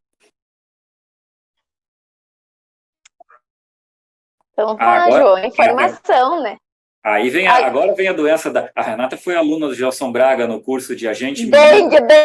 Pior que esses dias eu achei os meus certificados de agente da dengue, 2. Achei 2, faltou Pois um, é. não sei onde. Meu chefe, agora ele tá internado lá com coronavírus. Sério? Aham, lá no. Ai, viu? Concepção. Ficou tão atento à dengue que esqueceu do coronavírus. Pegou o coronavírus. A Então, dengue. gente, dengue. Fala aí, João, tu que é Doença agente da dengue. A dengue, ela tem aquele mesmo problema lá da febre amarela. A dengue, ela não tem nenhum sintoma específico. Nada assim que quando a pessoa chega no médico e relata o que ela está sentindo, o médico vai desconfiar imediatamente que seja dengue. Uma doença febril aguda de curta duração. A febre da dengue não dura mais do que 3 dias, né? Tem vários quadros possíveis, desde uma dengue assintomática, que é 90% dos casos, até a dengue que se chamava antes de hemorrágica e agora é dengue com complicações, né? Muitos de nós provavelmente já tiveram dengue, mas não sabem, porque o remédio para a gente se livrar da dengue é dipirona, paracetamol e água, né? E muitas vezes as pessoas acordam com sintomas, mas não querem faltar ao trabalho para ir no médico, tem esses remédios em casa, tomam e ficam imunes àquele sorotipo que elas pegaram. Quem transmite a dengue é o famoso Aedes aegypti, né, a fêmea do mosquito, né? Lembrando, nenhum mosquito se alimenta de sangue, todos os mosquitos se alimentam de seivas de plantas, só que a fêmea do Aedes aegypti precisa de uma proteína do nosso sangue chamada albumina para poder maturar os ovos. Então, ela acaba picando o ser humano durante o dia. O mosquito da dengue, o Aedes aegypti, ele não é um mosquito que ataca durante a noite, como o Culex, o mosquito comum, né? É um mosquito já totalmente domiciliado, ele passa o dia inteiro dentro da nossa casa, não na rua, não no quintal, não no pátio, ele fica dentro de casa, né? Ele não produz zumbido, que nem o Culex, o comum, né? E a identificação do Aedes aegypti, todo mundo diz, a perninha rajada de branco e preto, tem um desenho de uma lira branca no tórax, ali nas costas. Nada disso é diagnóstico, tá, gente? A identificação do Aedes aegypti ela é feita pela larva. Os agentes de combate a endemias, eles trabalham na cidade toda, coletando larvas de mosquitos, aí eles trazem lá para o meu setor e a gente olha essas larvas no microscópio. A larva do Aedes aegypti, essa sim, ela tem uma estrutura que é diagnóstica, que só a espécie aegypti tem, e aí a gente sabe se aquele pátio onde a larva foi coletada é positivo ou não para o transmissor da dengue. Isso aí, e fala daqueles os mosquitos transgênicos, o que estavam fazendo mesmo, João? Tem uma leva de mosquitos transgênicos agora, que são fêmeas de Aedes aegypti estéreis, que os laboratórios estão criando fêmeas incapazes de gerar ovos. Então, eles soltam elas no ambiente para elas competirem com as fêmeas originais. Elas é que copulam com os machos, né? Um macho não dura mais do que 45 dias. Então, o que se está tentando como controle biológico da dengue é esterilizar as fêmeas e fazer com que os machos copulem com essas e não com aquelas capazes de gerar ovos. Não existe, não é que não existe, mas é extremamente rara a transmissão da dengue placentária, ou seja, a fêmea não transmite para os filhotes. O mosquito, o Aedes aegypti, ele não nasce infectado, ele tem que picar alguém que esteja com dengue no organismo, aí ele contrai a doença, mas não desenvolve, e quando ele pica a próxima pessoa, ele transmite, ele passa o vírus para essa pessoa. E aí, no final, a AIDS, né? O HIV que causa AIDS. Síndrome da imunodeficiência adquirida, que o João estava explicando antes como que funciona, né? Então, gente, transmissão todo mundo sabe, né? Sangue, esperma, muco vaginal de contaminados, via, né, sexualmente transmissível. O vírus, ele penetra no organismo através das relações sexuais, uso de agulhas, injeção contaminada, transfusão de sangue infectado, ataca o sistema imunológico, tem todo aquele rolê lá que o João explicou anteriormente. O controle é uso de preservativos nas relações sexuais, de agulhas descartáveis ou esterilizadas.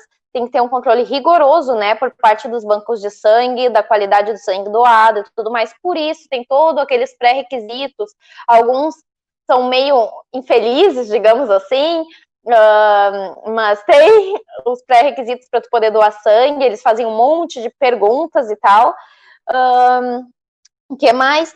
Não existem remédios ou vacinas capazes de curar a doença, né?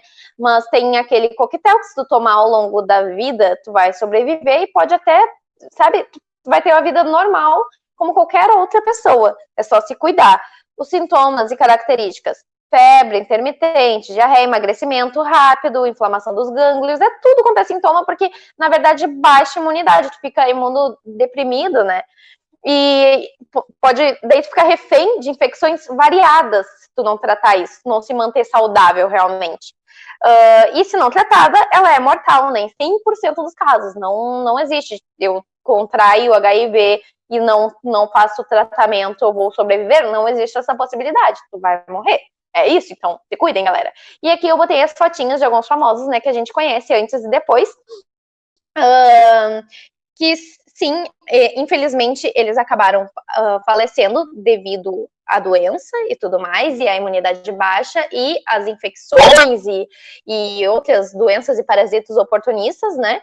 E, enfim, é uma luta diária. Infelizmente, e a gente pode mesmo considerar uma pandemia, porque está presente no mundo todo, e infelizmente, com o passar dos anos, ao invés de diminuir o número de casos, em alguns lugares aumentou, duplicou, e tem que ter esse controle, tem que ter, é uma coisa que tem que ter muito cuidado, porque hoje em dia também tu não sabe quem tem a doença, e isso é ótimo, né, porque as pessoas estão bem, estão se cuidando, porém, né, tu tem que avisar, tu tem que saber, a pessoa tem que te contar. Como assim? Tu vai estar num relacionamento e uma pessoa não te conta, algo do tipo, tem esse lance. Então, e também não pode ter preconceito, porque não é beijando uma pessoa que tu vai adquirir, não é conversando com ela, não é compartilhando uma bebida ou algo do tipo que tu vai adquirir.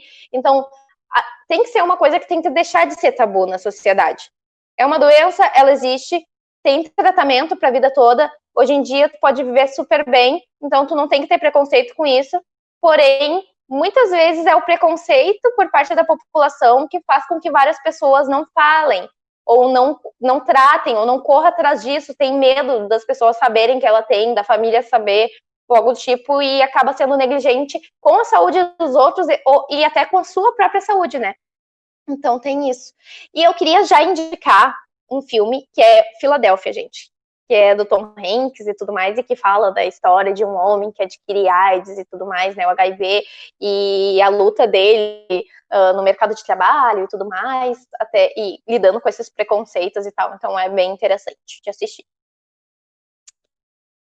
E, para finalizar, né, coronavírus, pro João falar um pouquinho mais, se ele já não falou tudo, né, de coronavírus, porque é uma coisa que, assim, ele já deve estar cansado. Pobre João, né?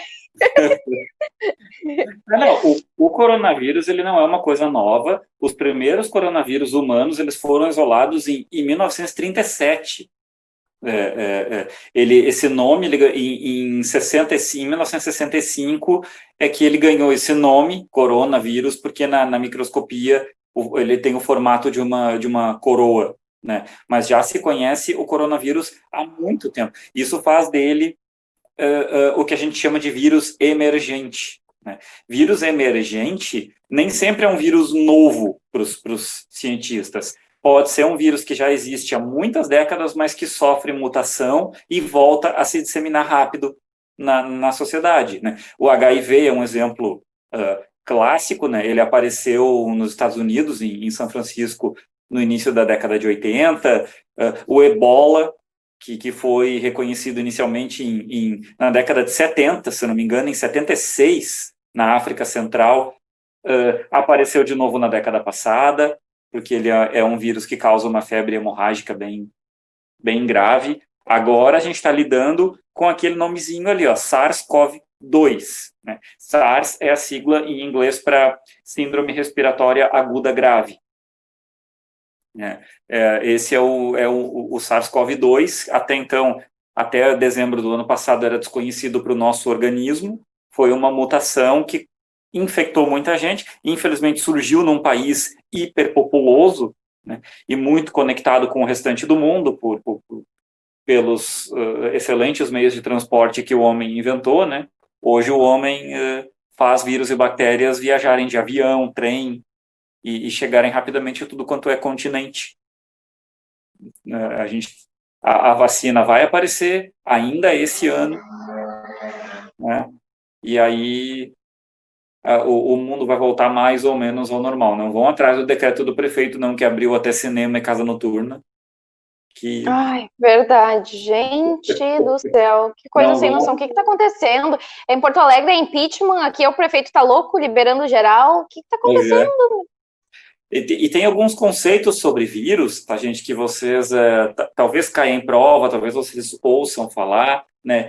Tem 3 que tem a ver com quantidade, tá? Surto é um aumento repentino do número de casos de uma doença, tá? Numa região específica, fechada. Por exemplo, tem algumas cidades em que a dengue não é uma epidemia, ele é um surto porque aconteceu num bairro só. Ou na verdade, eu acho que foi ano, deixa eu ver, 2015 talvez, ou 2016, que teve um surto de meningite no Rio Grande do Sul, né? Todo mundo foi para a fila da vacina, isso era localizado aqui no Rio Grande do Sul, não é no país inteiro, por exemplo, ou em várias regiões. Assim, ano retrasado teve um surto de febre amarela em São Paulo e Minas Gerais. Ano passado teve um surto de sarampo, né, em São Paulo, no interior de São Paulo. Para vocês verem que surto é algo pontual, que acontece em um local, assim, do nada, começa surgir um grande número, assim, né? Que pode ser não muito grande, mas qualquer número X, 100 pessoas a gente já pode considerar numa cidade, porque, sabe, para se espalhar é um estalar de dedos, é um piscar de olhos, né? A gente trabalha com uma coisa chamada série histórica. Tu olha na história daquele município quantos casos ele já teve. Se a quantidade esse ano é muito maior que a média, então é um surto. Né? E pode ser uma epidemia se for um surto que está acontecendo em várias regiões ao mesmo tempo.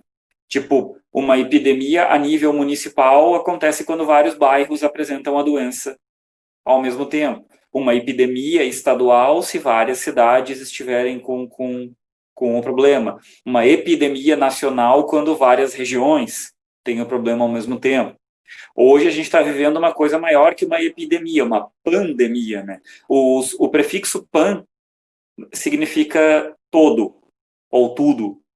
Né? Houve uma época na Terra em que todas as massas de terra estavam juntas e era um continente chamado Pangeia, e a água era um oceano só chamado Pantalassa, né? Porque Pan é tudo. Então, a pandemia é uma epidemia que se espalha por várias regiões do planeta ao mesmo tempo. Eu falei agora há pouco, em 2009, teve a gripe suína, né, que pegou várias regiões do planeta. A AIDS é uma pandemia, porque não depende do tempo de duração, e sim do alcance dela, geográfico e em quantidade de pessoas. Né? E lá na Secretaria da Saúde nós temos um setor que chama Setor de Combate a Endemias e um cargo que chama Agente de Combate a Endemias. Endemia já não é uma questão quantitativa, tá? Uma doença ela é classificada como endêmica de uma região quando ela acontece com muita frequência naquele local. Por exemplo, a malária é uma doença endêmica da região amazônica. Todo ano tem, morre bastante gente lá. Agora, é muito raro a gente ouvir falar que alguém pegou malária no Rio Grande do Sul. Né? Já a dengue é uma doença endêmica do Rio Grande do Sul. Todo ano acontece um monte de casos. Esse ano a região metropolitana está com muito menos casos do que o ano passado, mas o estado como um todo está com muito mais. por causa da região noroeste, onde choveu bastante. Uma coisa também que eu estava esquecendo. Vírus, gente, não ataca só bactérias e animais, tá? Existe vírus de plantas também. Tá? Eles têm a mesma estrutura básica e o mesmo modo de reprodução que um vírus de animal, né? A maioria deles tem RNA e não tem envelope, né? O efeito mais comum de um vírus numa planta não é nem matar a planta, é rediminuir a taxa de crescimento dela, ou a taxa de produtividade, se é uma plantação de laranja ou cana, por exemplo, né? Uma planta pode ser infectada por um vírus tanto quando um inseto herbívoro age como vetor do vírus, quanto quando essa planta herda o vírus da planta parental. A transmissão pode ser tanto horizontal quanto vertical. E eu queria ressaltar aqui que eu acabei esquecendo de colocar nos slides, mas voltando no assunto da catapora, varicela, né? Que a transmissão na via respiratória e em gestantes também pode causar lesão no feto e pode voltar como herpes zoster, né? Que também é chamado de cobreiro popularmente. Então, depois eu vou acrescentar ali ebola e catapora, e eu vou fazer um quadro com vários conceitos importantes para vocês. Tanto conceitos como esses que o João falou agora, diferença entre surto, endemia, pandemia, tudo mais, quanto conceitos relacionados ao tratamento, a, sei lá, profilaxia, essas coisas assim, prurido, essas palavrinhas mais complicadas que a gente não ouve muito falar normalmente na TV, porque a gente não foi educado assim, né, desde o início, então é mais difícil do povo entender. Eu vou fazer um quadro bem legalzinho para vocês com essas informações. E aí depois eu mando para vocês os slides. E a gente tem tempo para fazer alguma questão, João?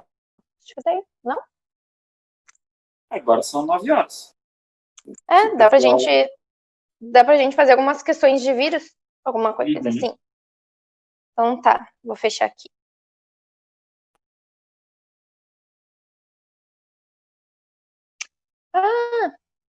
Tem uma coisa. Tem um último slide. Interessante. Tu adora esses macetes. Adoro, né? É porque gruda na cabeça da pessoa. A gente decora. Vamos ver se tá todo mundo aqui. Dá pra ver aí? Então, gente, aqui tem um macete que é mais uma frase idiota que não faz sentido, para vocês decorarem, escreverem, colocarem na paredinha de vocês. Aqui, olha, hehe, uma risadinha, tá? Gabriela vai sacar pó de café e farinha na rua. É idiota, faz sentido? Não. Mas tu tem uma lista de doenças virais com as iniciais ali: hepatite, herpes, gripe, varíola, AIDS, encefalite, sarampo, cachumba, poliomielite, dengue, catapora, febre amarela, rubéola, raiva. Só com essa frase vocês já conseguem decorar algumas, já ajuda assim a lembrar. Interessante de decorar vários macetes. Claro que a gente tem que aprender o conteúdo, a gente tem que entender as coisas, como elas funcionam. Assim, a melhor forma de aprender é entendendo, olhando a imagem, entendendo direitinho o passo a passo das coisas, fixar de várias formas diferentes. Mas o macete ajuda. Como? Tu chega na prova, tu tá com a tua mente bem fresquinha, né? Não vai deixar para lembrar o macete depois de 2 horas de prova. Tu vai sentar e tu já vai começar a escrever tudo que tu lembra, qualquer macete. Seja na prova de matemática, de física, de química, de biologia, tudo que tu lembrar de frasezinha que tu decorou, de musiquinha, de coisinha assim, tu escreve ali no canto da prova. E daí tu começa a fazer a prova, e daí conforme, pode não servir para nada, alguns pode, mas conforme tu vai fazendo as questões, opa, eu escrevi isso lá, eu lembro disso, tu volta lá rapidinho, porque às vezes a gente acaba esquecendo, é tanta coisa e tanto nervosismo, né, que a gente acaba esquecendo. Então é super interessante decorar essas coisinhas. Eu tenho um para as doenças bacterianas também, que a gente vai falar na próxima aula. É isso sobre os macetes. E vocês também podem criar as frases de vocês, óbvio. Vocês podem pegar a lista de doenças, lista de qualquer coisa, e pode fazer a frase de vocês e decorar da melhor forma possível. Deixa eu abrir. É a aula 7, né? Uhum.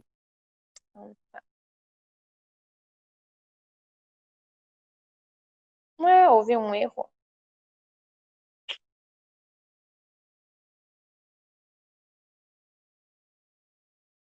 Ai, vamos... Eu não tô compartilhando tela, né?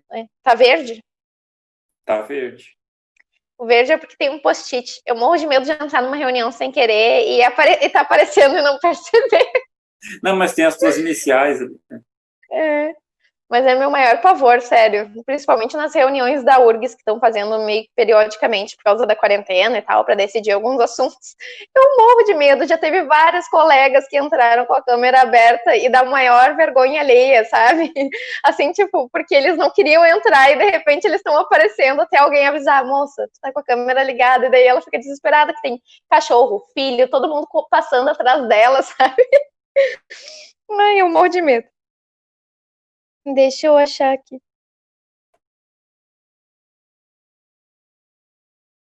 Quase abri um áudio aqui, aleatório. Exercícios da aula 7. Agora sim.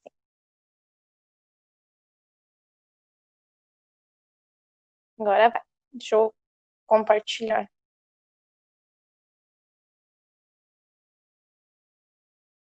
O cérebro da gente parece o Google Chrome, né? Várias abas abertas, metade travada e a gente não imagina de onde a música tá vindo. Aham. Exatamente. Eu tava perdida agora também. Várias abas abertas e eu, de onde que tá o negócio? Me diz se tá aparecendo aí. Sim. Então tá.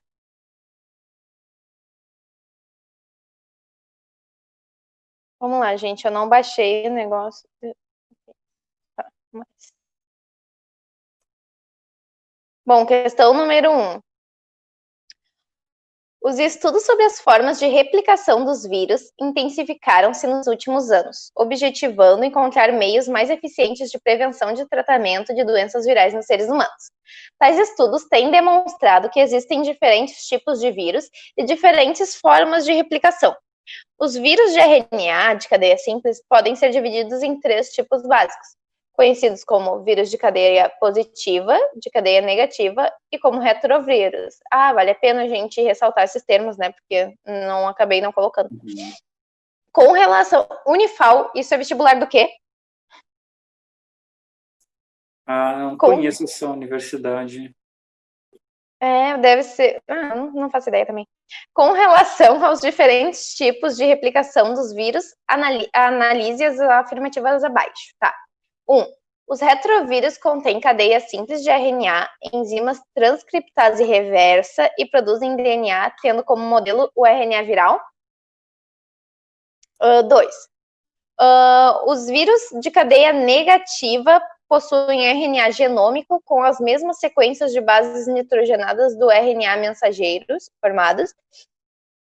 Desta maneira, as moléculas de RNA servem de modelo para a síntese de moléculas de RNA complementares da cadeia molde.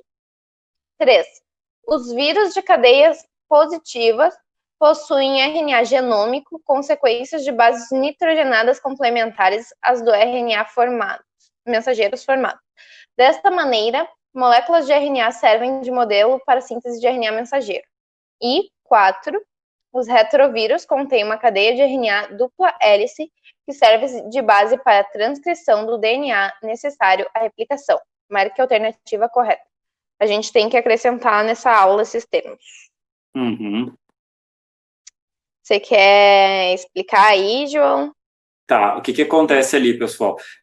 A frase número 2 e a número 3, elas estão ao contrário. Tá? Vocês vão saber o conceito de vírus de cadeia positiva e vírus de cadeia negativa se vocês inverterem. Então, a número 2, ela começa dizendo os vírus de cadeia negativa possuem tal coisa. Ali ela está descrevendo um vírus de cadeia positiva. Tá? Ela é errada porque, na verdade, o vírus de cadeia positiva é que tem o RNA genômico com a mesma sequência de bases do RNA mensageiro formado. A 3 também está errada, porque, na verdade, é o vírus de cadeia negativa, que tem RNA genômico com sequências de bases complementares, a do RNA mensageiro formado. né? Então, para fixar o que é vírus de cadeia negativa e vírus de cadeia positiva. Os dois são de RNA, e aí vocês invertam o início das frases ali, para que as duas fiquem corretas. Da maneira como elas foram escritas, as duas estão erradas. Tá? A primeira, vocês acham que está certo ali? Que retrovírus é uma cadeia simples de RNA, tem a enzima transcriptase reversa e produz DNA usando RNA como modelo? Eu acho que sim, senhor. Eu não Se sei. essa tá certo, então automaticamente a 4 tem que estar errada, né? Porque ela diz que o retrovírus contém uma cadeia de RNA dupla hélice. A 1 diz que é uma cadeia simples, a 4 diz que é uma cadeia dupla, né? E é exatamente isso, a 1 está correta, os retrovírus têm uma cadeia simples de RNA, né? E essa cadeia depois vira um molde para produção de DNA com a ação da transcriptase reversa. A 4 está errada porque ela diz que a cadeia é dupla. A 2 e a 3 eu já tinha dito para vocês, né? Elas estão erradas porque elas estão ao contrário, né? Portanto, sobra só a frase número 1 como correta. Uhum. E aí seria a letra C. C. Letra C. Então, tá. Unifesp. Uma mulher com idade entre 25 e 35 anos foi contaminada pelo vírus HIV, depois de receber uma transfusão de sangue. A contaminação da mulher pode ter ocorrido em razão da chamada janela imunológica. A janela imunológica é o nome dado ao período compreendido entre a infecção do organismo e o início da formação de anticorpos contra o agente infeccioso. Considerando tais informações e o que se conhece sobre a infecção por HIV, podemos afirmar corretamente que a. Esta fatalidade poderia ter sido evitada se o sangue do doador tivesse passado antes por testes sorológicos para a detecção de HIV. B. A ação do HIV no organismo é justamente destruir o sistema imune. Por isso, são feitos testes para a detecção do vírus e não de anticorpos. C. A mulher já estava com um sistema imune fragilizado, o que facilitou ainda mais a entrada e a instalação de agentes infecciosos, aqui no caso do HIV. D. O doador era portador de HIV e os testes não detectaram a infecção. Ter feito o teste recentemente não garante total segurança, devendo-se, portanto, evitar a exposição a situações de risco. Ou E. Transfusões de sangue hoje são um dos principais meios de transmissão do HIV. Isso demonstra a necessidade de campanhas para alertar doadores e receptores de sangue sobre os cuidados a serem tomados. Qual a afirmativa, gente? Pode ler ali qual é a pergunta de novo? Sim. Uma mulher entre 25 e 35 anos foi contaminada por HIV depois de receber uma transfusão de sangue. A contaminação pode ter ocorrido em razão da chamada janela imunológica, que é o nome dado ao período compreendido entre a infecção do organismo e o início da formação de anticorpos contra o agente infeccioso. Considerando essas informações e o que se sabe sobre a infecção de HIV, a gente pode afirmar corretamente que... Eu acho que é a D, né, senhora? Sim, por quê? Por quê? Ou por que não é as outras? Porque... Ó, aí eu acho Vamos que... discutir essa fatalidade poderia ter sido evitada se o sangue do doador... Eu acho que não é, porque Porque não é todo questão doador de sangue tem que anticorpos, fazer né? o teste, né? O doador não Não é pode que é. doar sem fazer o teste. Não é questão de Exatamente. anticorpos também. Então, Vírus e não creio eu que o teste tenha falhado, não tenha deixado de fazer o teste.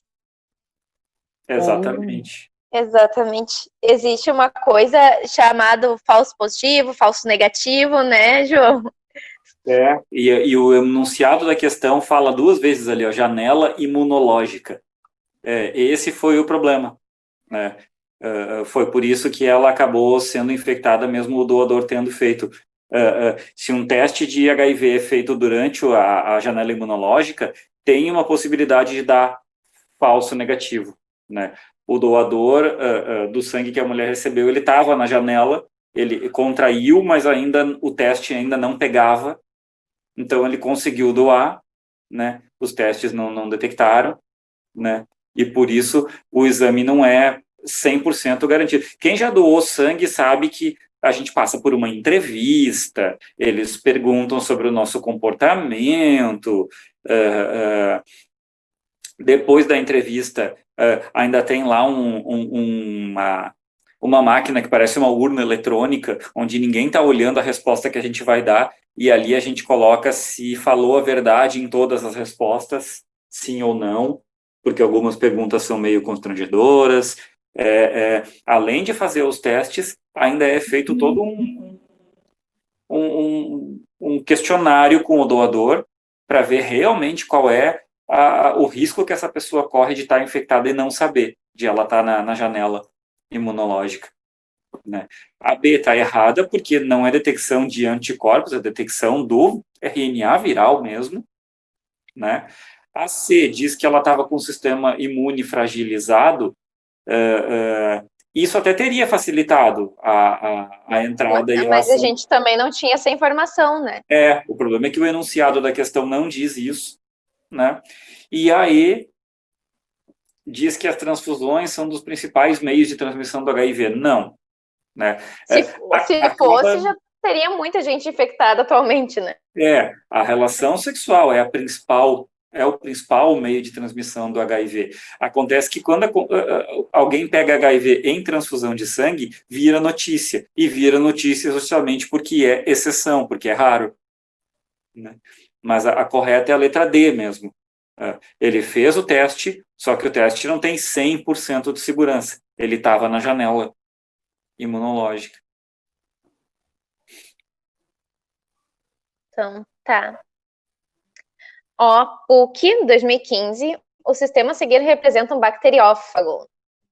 E aí tem ali 1 e 2, né, na imagenzinha. As estruturas desse vírus, indicada por 1 e 2, são constituídas quimicamente por aminoácidos, nucleotídeos, polissacarídeos, nucleotídeos, aminoácidos, respectivamente, ou aminoácidos e nucleotídeos, respectivamente.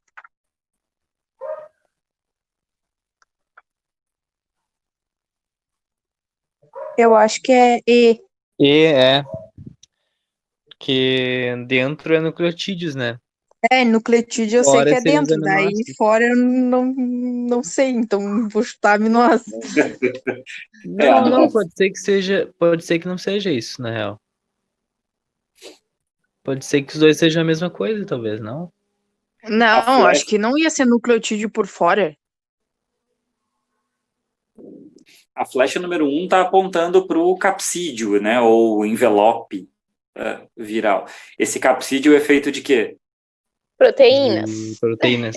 E proteínas são feitas de aminoácidos, né? Então é E mesmo. E lá dentro, realmente, lá está o material genético do vírus, que ou é DNA ou é RNA, não sei, mas seja o que for, é feito por ácidos nucleicos, né, nucleotídeos. Então é a letra E mesmo. Isso aí.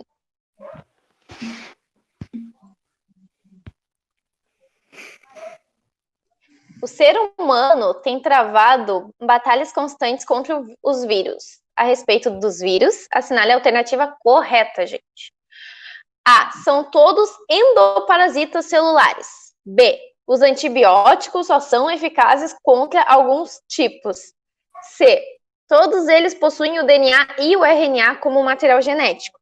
D. Atualmente existem vacinas contra todos os tipos. E. Alguns deles possuem reprodução sexuada. Qual é a resposta correta, gente? Eu acho que é B. é A. Eu acho que é B. Tá, gente. A resposta correta é a A. Vamos discutir as outras, por que elas estão erradas. Primeiramente, a gente viu lá, logo no início da aula, que eles são, se eles estão fora da célula, eles não são nada, eles não exercem o metabolismo, eles não se replicam, eles não são capazes de nada. Então, para realmente eles exercerem suas funções vitais, eles têm que estar dentro de uma célula para estar ali funcionando. É que sabe o que, Então, que eu me baseei? Me baseei pelo que o João tinha falado, que não sei o que.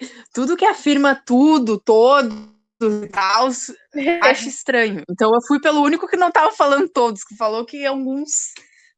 Sim, a gente sempre tem que desconfiar, mas também a gente tem que acreditar no pouco de conhecimento que a gente tem, né? Vamos lá, então, vamos discutir o porquê que não pode ser as outras. Então, todos eles têm que ser, eles são endoparasitas celulares, para eles estarem vivendo ali, sendo quem eles são, causando ou não doenças, sabe? Se replicando, algo do tipo, eles têm que estar dentro de uma célula, eles são obrigatoriamente endoparasitas celulares. Às vezes tem umas questões que eles botam um monte de coisa assim, ou botam nenhum de todos e só o que realmente é todos para dar um pegadão, né? Tem gente fazendo a prova que é muito desse tipinho, mas vamos lá. B, os antibióticos só são eficazes contra alguns tipos. Gente, antibiótico é para doença bacteriana. A gente tem 3 tipos de coisas, assim, de remédios desse tipo, assim, que são os mais conhecidos, assim, vacina, soro, antibiótico. Então, vamos lá. Antibiótico para tratar doença bacteriana. Ah, mas se eu fui afetada pelo coronavírus ou por algum outro vírus super forte, assim, que causa uma doença severa, por que o médico me deu antibiótico? Porque ele te causa um estresse no organismo, ele vai diminuir tua imunidade, ele vai baixar tua imunidade ao ponto que as bactérias oportunistas podem se multiplicar. Quando baixa a tua imunidade, tu tá dando um espaço ali para fungo, para bactéria, para tudo se multiplicar e fazer a festa no teu corpo.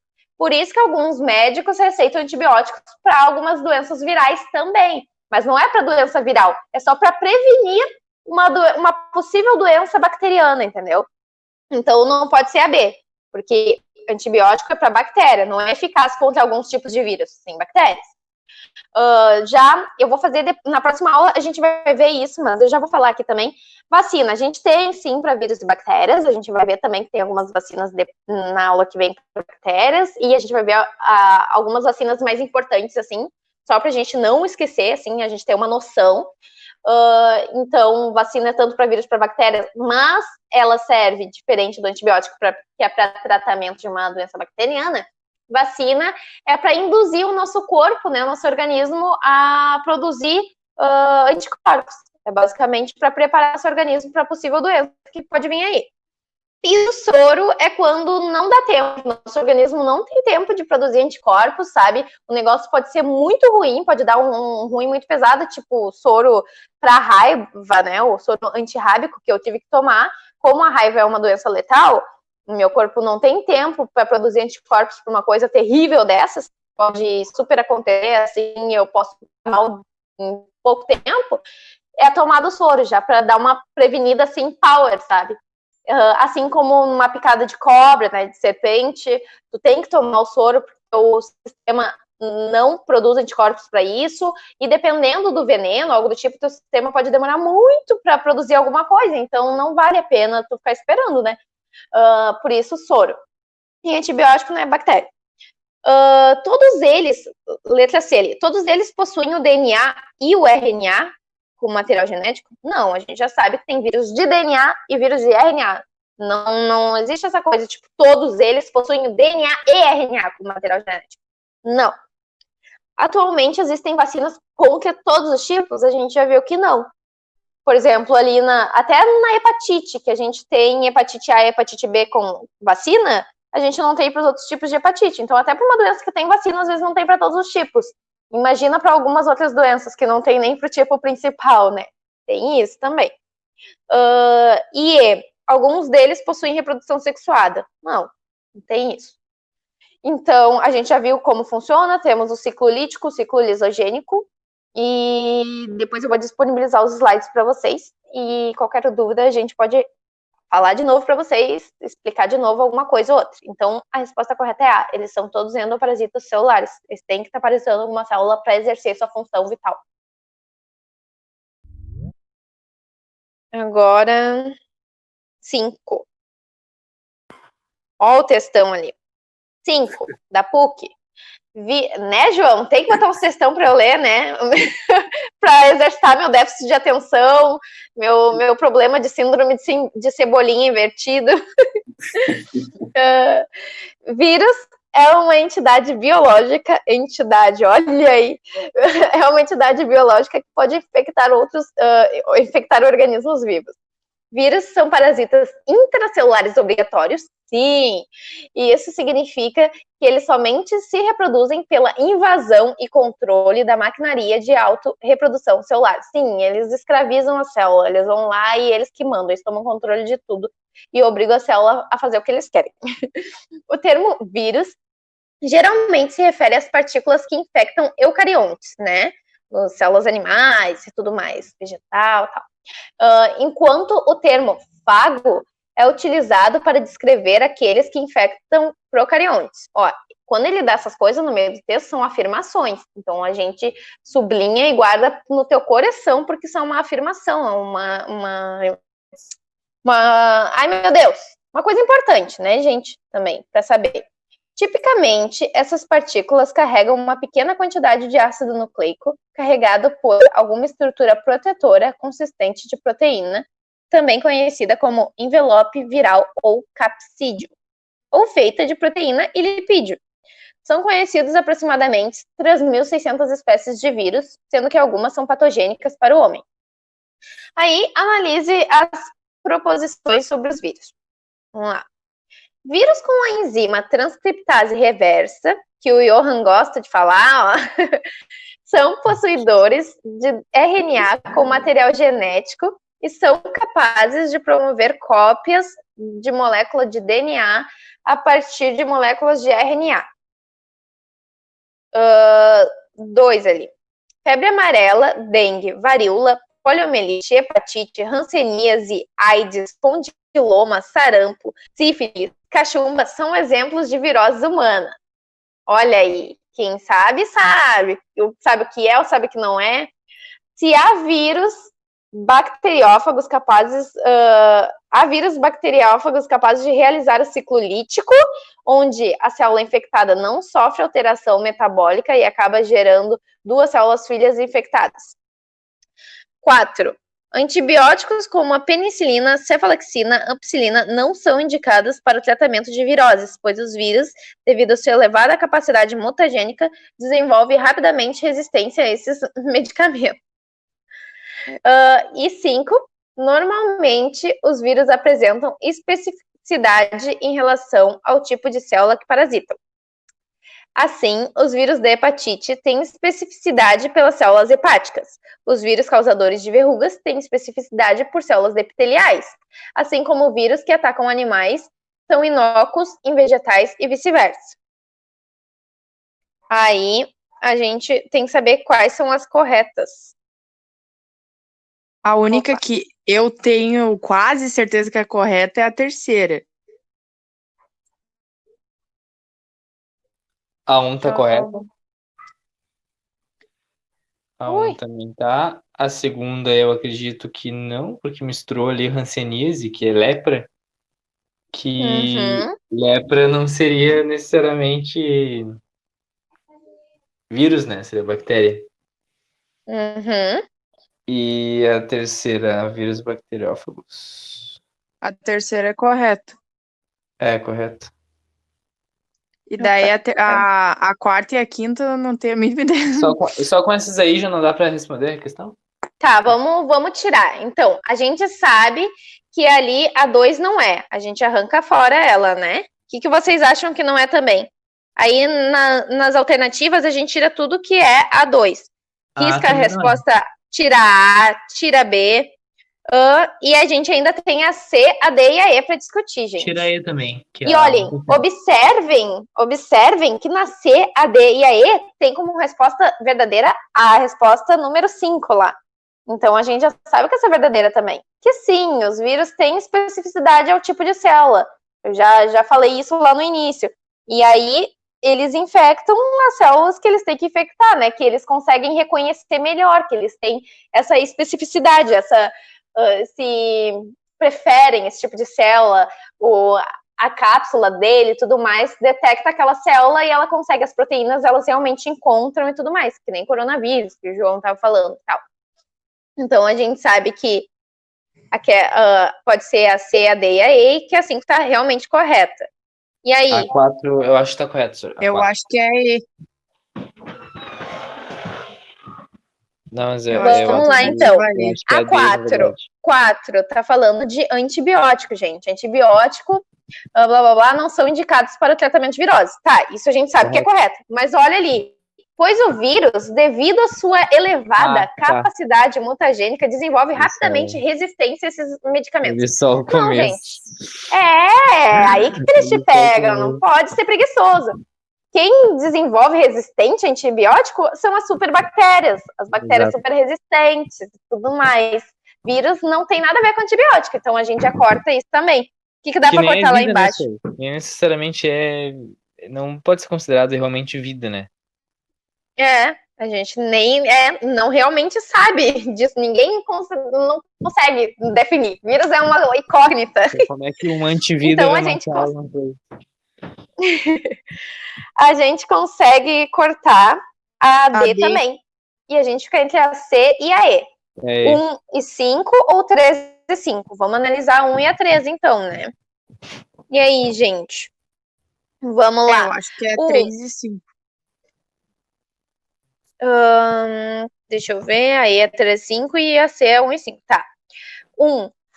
Vírus com enzima transcriptase reversa são possuidores de RNA. Ele está dizendo ali que o vírus tem RNA como material genético dele e que ele é capaz de promover cópias de DNA a partir das moléculas de RNA, gente. E a 3 diz: há vírus bacteriófagos capazes de realizar o ciclo lítico, onde a célula infectada não sofre alterações metabólicas e acaba gerando 2 células filhas infectadas. Então, tem duas coisas aí. Eu não lembro se o lítico é o que destrói ela ou que não destrói ela. Exatamente. O que destrói ela, que ela sofre lítico lá e tal, né? A queda dela é o lítico. O lisogênico é o que, no final, a gente tem 2 células filhas. E nada acontece com a celulinha, ela segue a vida dela de boinhas ali, até que ela seja abordada pelo próprio corpo, dizendo: olha aqui, querida, tem alguma coisa errada, só que tu não tá sabendo, tá deixando passar. E no caso, a única coisa errada dessa aí é que não deveria estar lítico ali, deveria estar... lisogênico. Isso, lisogênico. Exatamente. E o vírus com a enzima transcriptase reversa tem RNA no material genético dele e ele consegue fazer DNA a partir de moléculas de RNA. Lembra daquele negócio que o João explicou lá na formação de DNA, RNA, blá, blá, blá? Transcriptase reversa, ele faz DNA a partir de RNA. Uma transcriptase normal faz RNA a partir de DNA e tudo mais. Né, João? Quer acrescentar alguma coisa? João, tu tá aí? Não, é isso mesmo. A correta é a 1 e a 5. Então, é a letra C. Eu estou morrendo de fome, minha barriga está roncando. E agora aqui a gente tem bactérias. Bem certinho. Agora começam as questões de bactérias. Então tá. Então a gente continua semana que vem. Gente, outra coisa. Semana que vem, sexta-feira, sim, a gente vai dar uma aulinha rápida. Por quê? Porque semana passada vocês tiveram só correção de exercícios. E aí a gente precisa de uma aula para substituir essa. Então a gente vai tentar fazer mais cedo, normal. Tipo, ver se a gente consegue começar às 7 horas, talvez. Aí eu aviso vocês direitinho, tá? Tá bom. Então, é isso. Valeu, por enquanto. Sora. Daí, Valeu pra vocês agora cheguem para a família de vocês, pai, mãe, irmão, papagaio, periquito, e expliquem aí as doenças, o que é o cobreiro de verdade, o que não é, o que é o sapinho de criança, o que é o mijo de aranha, o que não é. Expliquem para eles, porque é a melhor forma de aprender assim, dando aula para os outros, falando para os outros, explicando. Também escreve, desenha, gruda na parede. Vamos saber tudo de doença, porque é uma coisa importante para a vida, né, gente? Não é só para o vestibular. Então, é isso. Beijão, boa noite, até semana que vem. Boa noite, até. Tchau. Abraço, boa noite. Beijo, obrigada. Beijo. Beijo.